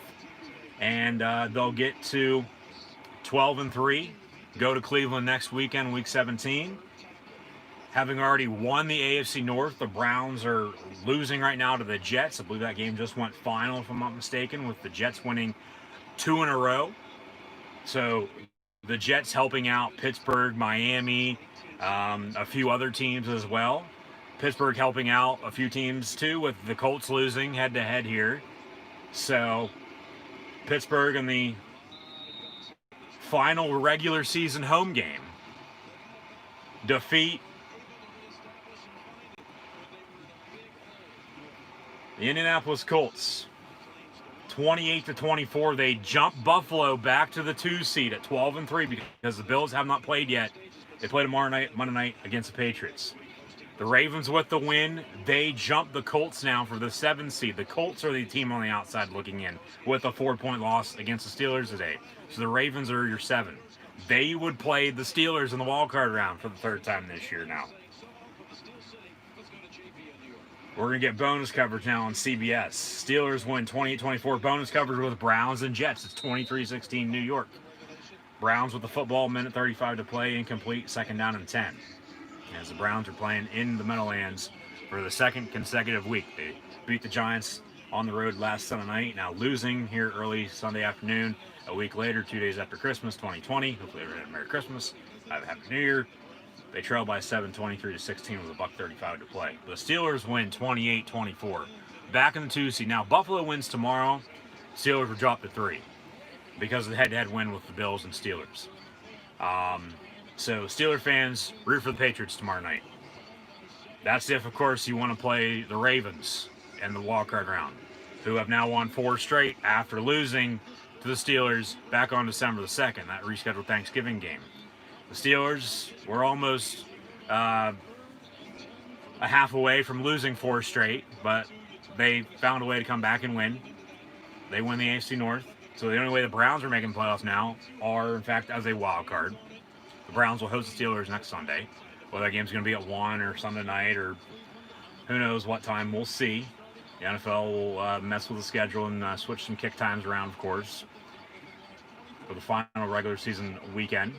Now, the Steelers will get a home playoff game during the wildcard round, but then they'll have to go on the road the rest of the way, more so than not, unless they're 2 or even 3, and then depending on how those games shake out, you know, who knows? They very well still could get a home playoff game after the wildcard round in the divisional or even the Well, they'd have to go on the road in the divisional for sure, more so than not, probably, unless they were the 2, and then they'd win in the wild card round. It would just depend on the matchup, of course. But then if it's the Chiefs and Steelers, they're going to Kansas City for the AFC title game. But if the Chiefs lose, or anybody for this matter, that's what I said earlier. Right now, the AFC title game is going to be in Kansas City with the Chiefs securing a first-round bye. But now 4th and a yard for the Browns, down 7. They need a first down here. Quarterback sneak by Mayfield. He's going to get it. That's a first down. They should give it to him. That's a good spot. That's first down for the Browns. If not, it'd be turnover. They can only stop it once, and the Jets would win 2 in a row. But the Steelers have clinched the AFC North. The Browns, with their win over the Jags, along with the Ravens' win over the Giants, with both Arizona and Indy losing. The Bears and Ravens are your 7 seeds now in the AFC and NFC.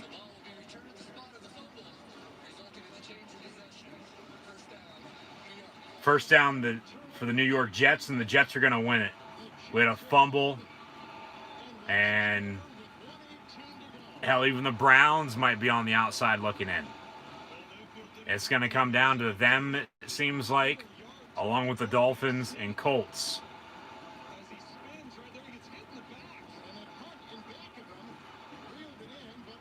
Because it's going to be Kansas City, Pittsburgh, Buffalo for now, because the Bills haven't played, but then the Titans at 4. But then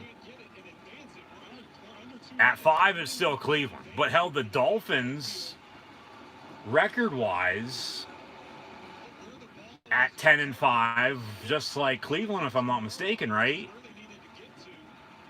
The Dolphins, with the win last night, would jump from 7-5 with how some of these games have gone. And then the Browns would drop to 6, and then the Ravens are 7. So we had a fumble on that quarterback sneak. And then they said you have change of possession. They're looking at it right now. Jets are going to win this game. It's 23-16. And if they get the ball, the Browns are going to stop it once with a little over a minute left. So a few no-downs later, and the gangrene New York Jets goddamn Jets are going to win 2 in a row after starting out winless and costing themselves now the number 1 overall pick in the draft. As that's for sure, if the Jets win this, which they should, number 1 pick's going to go to Jacksonville, and Trevor Lawrence is going to be a Jag rather than a Jet. But then they keep Sam Darnold probably. So it all works out if they want to keep Sam Darnold.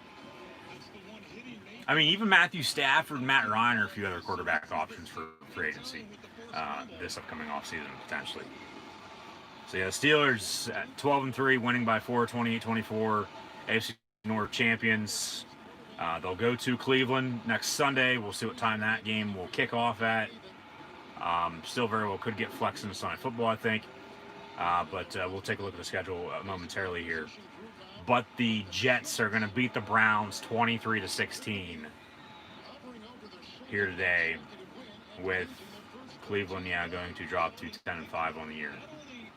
So the playoff picture is shaping up, and a lot of with these games today, a lot happening with some movement. So, I think I would hope all Steeler Nation is snapping a 3-game losing streak. 3 of those games against 2 good teams. Shouldn't have lost Cincy last Monday night, but they did. So they lost 3 in a row.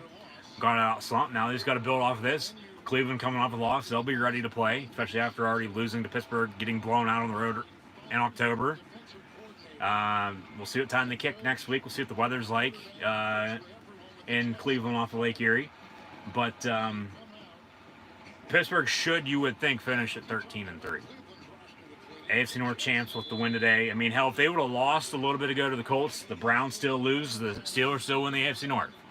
But they took care of their own business, which is what you need to do anyway. They win. They win the AFC North. The Browns lose. So we'll take a look at the playoff picture if, in fact, it's updated on my end once we get to it. But a good game there by Indy and Pittsburgh. A tale of 2 halves, I thought. Indy got shut out in the second half there. Steelers with 21 unanswered, and they win at 28-24. They still don't have a running game, though. If only they had a running game, they'd be blowing out these teams left and right, you would think probably. They probably wouldn't have the 3 losses, but maybe they still do. Who knows? They still could be undefeated if they had a running game. They need to find a running game starting now, moving into the playoffs, because they're in. We knew they've, been in with a berth, but now they're for sure in with an AFC North championship victory. So Pittsburgh can get a home playoff game in the wild card. It's just going to depend on who it's against. But the Jets beat the Browns 23-16.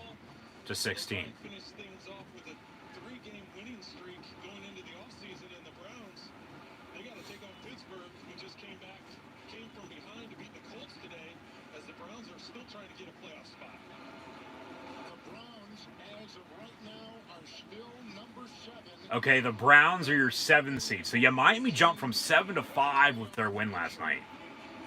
Colts are in the hunt on the outside looking in. It's Kansas City, Pittsburgh, Buffalo, Tennessee, who plays later on tonight against Green Bay.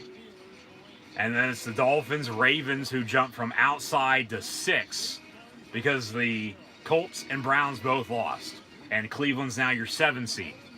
So Cleveland would play Pittsburgh 2 weeks in a row in the wild card round if everything would stay. So yeah, Chiefs, Steelers, Bills, Titans, followed by your wild card currently Miami Dolphins, Baltimore Ravens, and Cleveland Browns, and then the Indianapolis Colts on the outside looking in.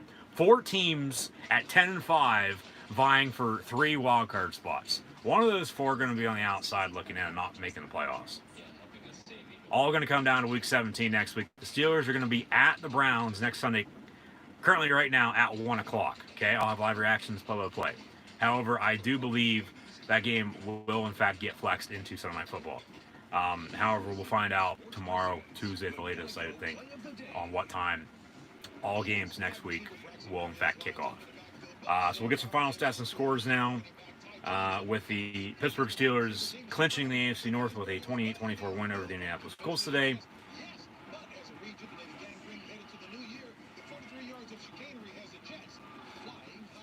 In the win, Ben Roethlisberger for the Pittsburgh Steelers, defeating Philip Rivers, a former classmate of his in the 2004 draft class. Ben Roethlisberger, for the most part, all this was in the second half. 34-49 for 342 yards passing and 3 touchdowns. James Conner had 5 carries for 20 yards and a score. And they had 14 carries for 20 yards and a score as a team. They need to find a running game, so we'll see what happens there. But then receiving for Pittsburgh, dish it out as mentioned to everyone else that you have on offense, for God's sakes. They did that, and they came back in the second half and won. Heart Attack City game, but the Steelers win by 4. Hey, a win's a win. They win the AFC North, and that's all anybody's remembering right now. So Juju Smith-Schuster had 9 catches for 96 yards and a touchdown. Deontay Johnson, 8 catches for 75 yards and a touchdown. Chase Claypool, 4 catches, 54 yards. They finally went to him in the second half. Eric Ebron, 5 catches, 47 yards and a touchdown. James Conner, 4 catches, 45 yards. James Washington, 2 catches, 20 yards. And Vance McDonald, 1 catch for 5 yards. And then Rivers had 2 turnovers on a fumble and interception. So Steeler defense stepped up. Good to see that. Rivers finished 22-35 for 270. A touchdown and interception. Was sacked 5 times by the Steeler defense, plus the 2 turnovers. Jonathan Taylor seemed like he was non-existent in the second half. They got away from the run, I thought. He had 18 carries for 74 yards rushing and 2 touchdowns. Nyheim Hines finished 8 carries for 44 yards rushing. And then Zach Pascal led the way receiving for the Colts, had 3 catches, 64 yards, and a score. T.Y. Hilton, 3 of 60. Jack Doyle, 4 catches, 50 yards. Pittman Jr., 3 of 38. Mo Cox only had 1 catch for 20 yards, whereas Nyheim Hines also had 5 catches for 20 yards out of the backfield. Trey Burton, 3 catches for 18 yards. But the Steelers win at 28-24 and win the AFC North today. Currently right now going on in the NFL before kickoff with Cowboys, Eagles, along with Rams, Seahawks. The Chargers lead the Broncos 3-0. The Panthers and Washington football team, the Redskins, tied up at 0. Both games midway through the opening quarter. But we still have Eagles, Cowboys, along with Rams, Seahawks at 4 o'clock here, 4:30 now on the East Coast on Fox. Sunday Night Football, Titans, Packers still to come, along with Monday night, tomorrow night, Bills, Patriots. If you're a Steeler fan, Pittsburgh just jumped Buffalo for the 2 seed in the AFC playoffs. You want the New England Patriots to win tomorrow night at home on Monday Night Football to close out Monday night for the year, because Buffalo has the head-to-head win against the Steelers 2 weeks back on a Sunday night.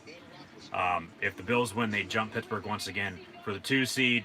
Pittsburgh would drop back down to 3, and then host whoever the 6 seed is during the wildcard round in the playoffs.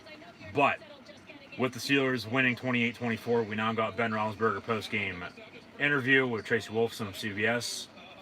Happy snapping 3-game losing streak. Ben Roethlisberger's 342 yards passing day and his 3 touchdowns, most passing yards by him all season long. Hey, why not wait to week 16? Merry Christmas.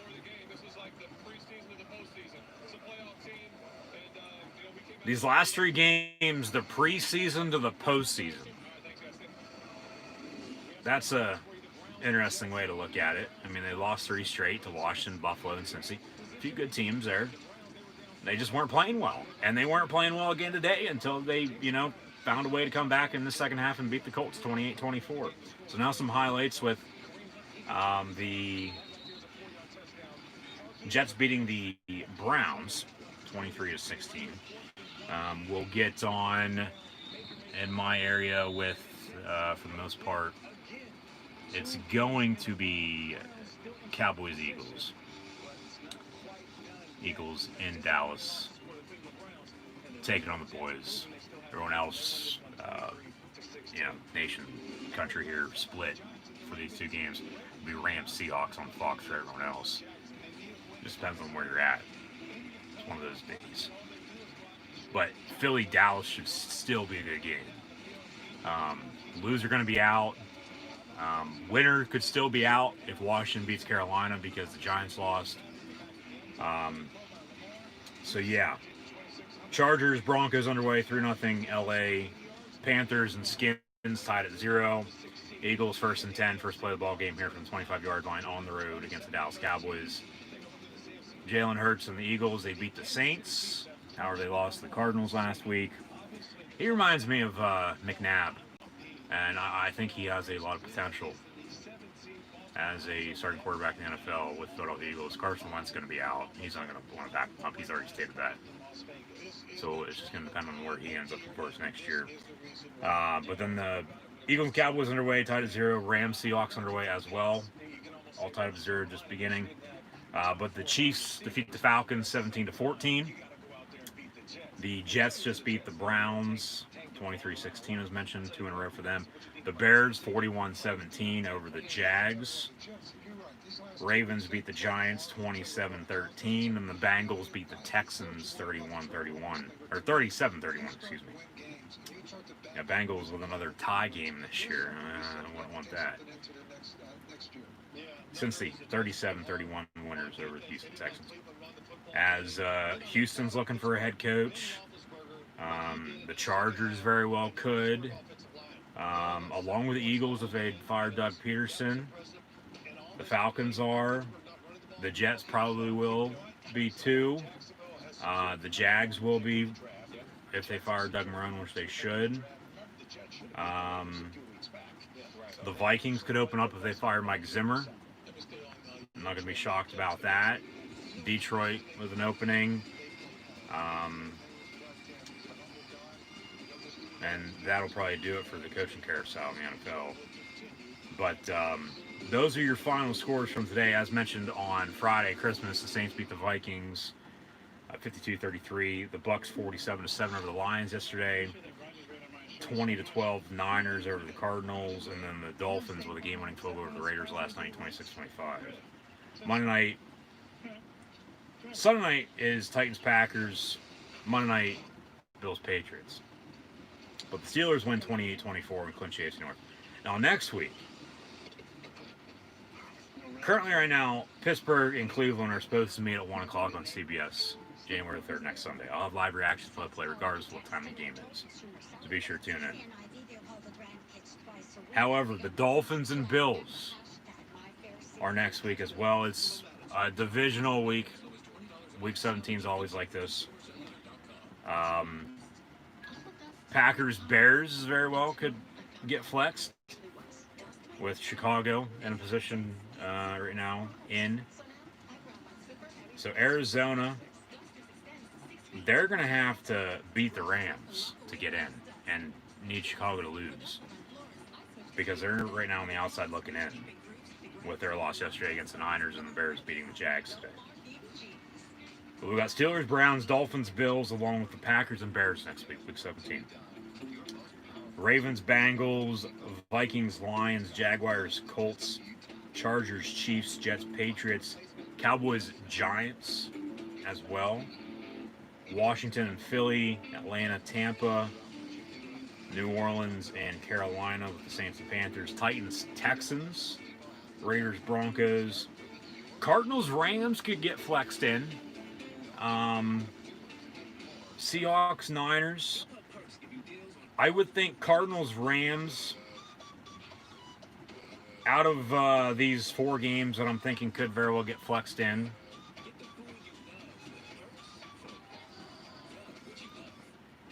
Cardinals, Rams, along with Packers and Bears would be the last 2. They'll probably have them play at the same time at 1 o'clock or 4:30. Just because Chicago and Arizona are fighting for the last spot.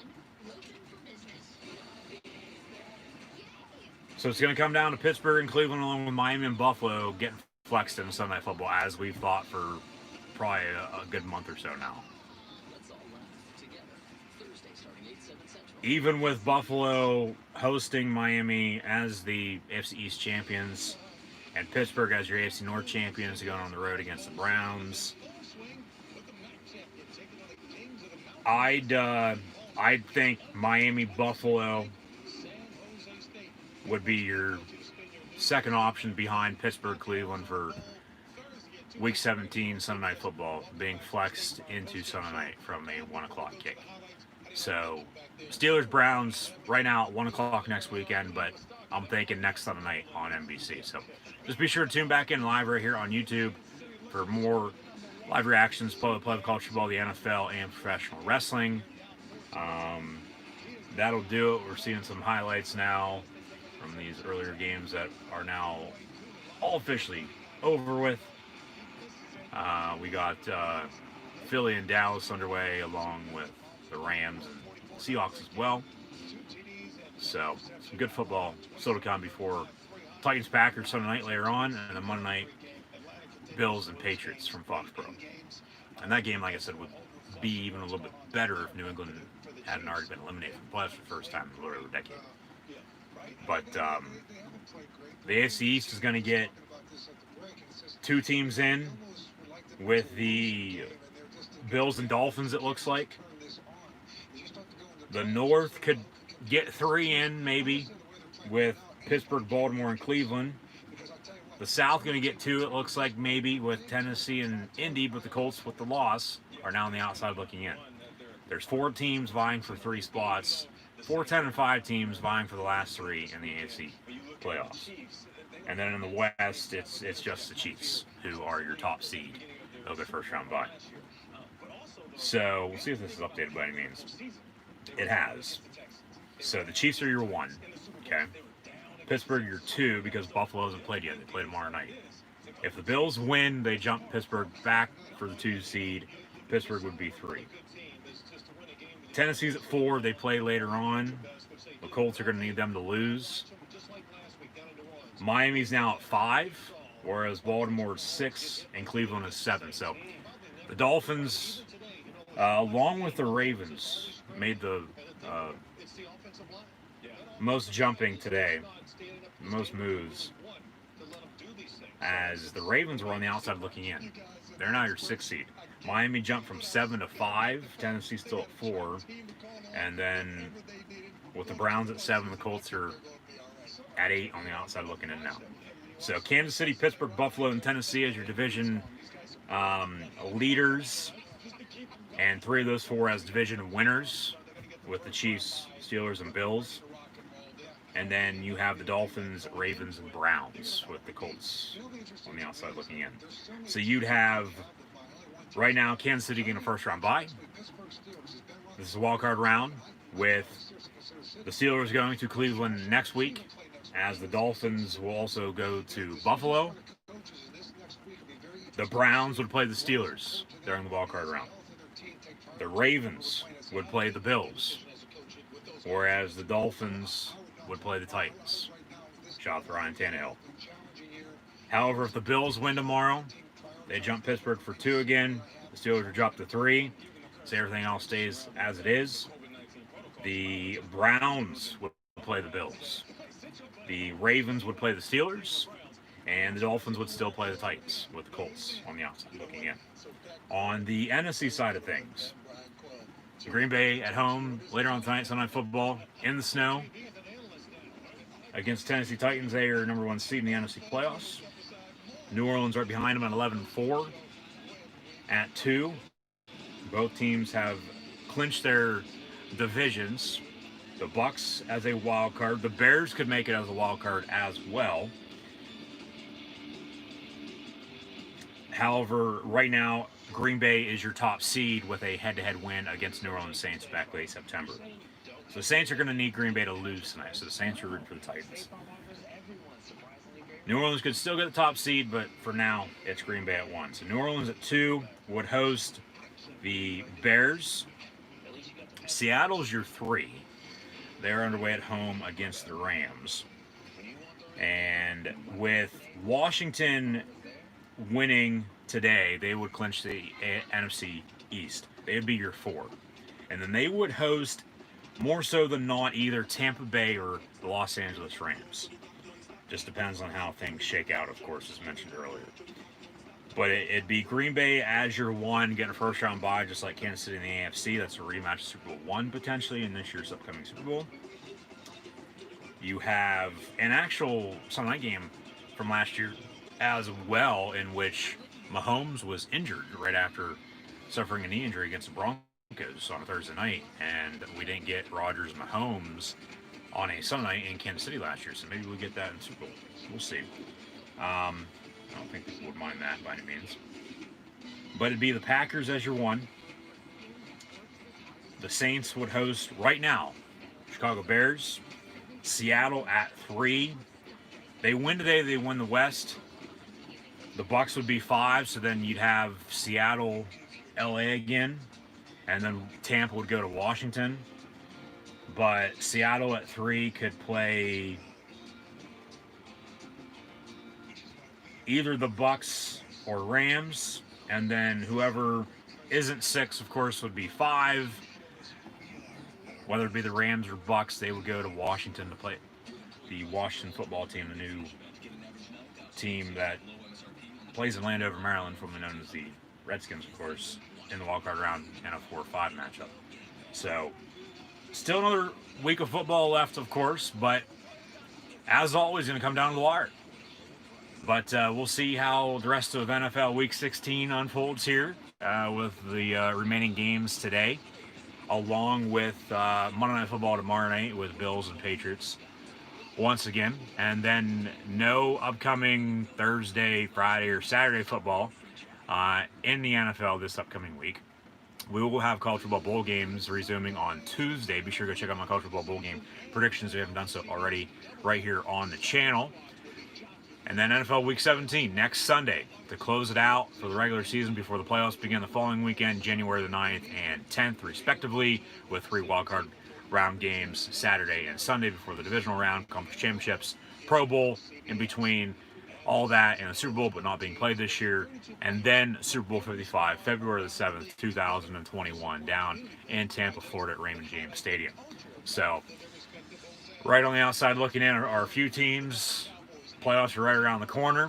We'll get there when we get there, of course, but thank you for tuning in and watching my live reactions play-by-play.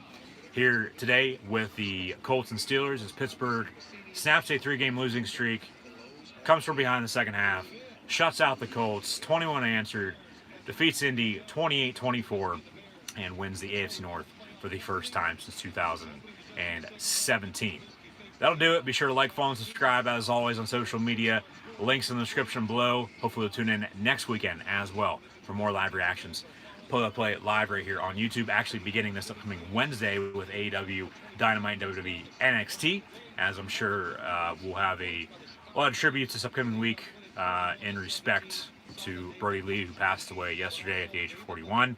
But also on Friday, the college football playoff semis with the Rose and Sugar Bowl, Alabama, Notre Dame, Clemson, Ohio State, live reactions, play New Year's Day, live right here on YouTube. And then next Sunday, Steelers, Browns, potentially with another game as well. See how the schedule unfolds. But right now, Steelers, Browns at 1 o'clock next Sunday from First Energy Stadium in Cleveland. Hopefully tune in live right here on YouTube for live reactions, play of that ball game. But, of course, as mentioned, very well could get flexed into Sunday Night Football. But regardless of the time, I'll have live reactions, play of Steelers, Browns to close out the NFL regular season before the playoffs do in fact begin the following weekend. So once again, thank you for tuning in and watching. Be sure to like, follow, and subscribe as always on social media.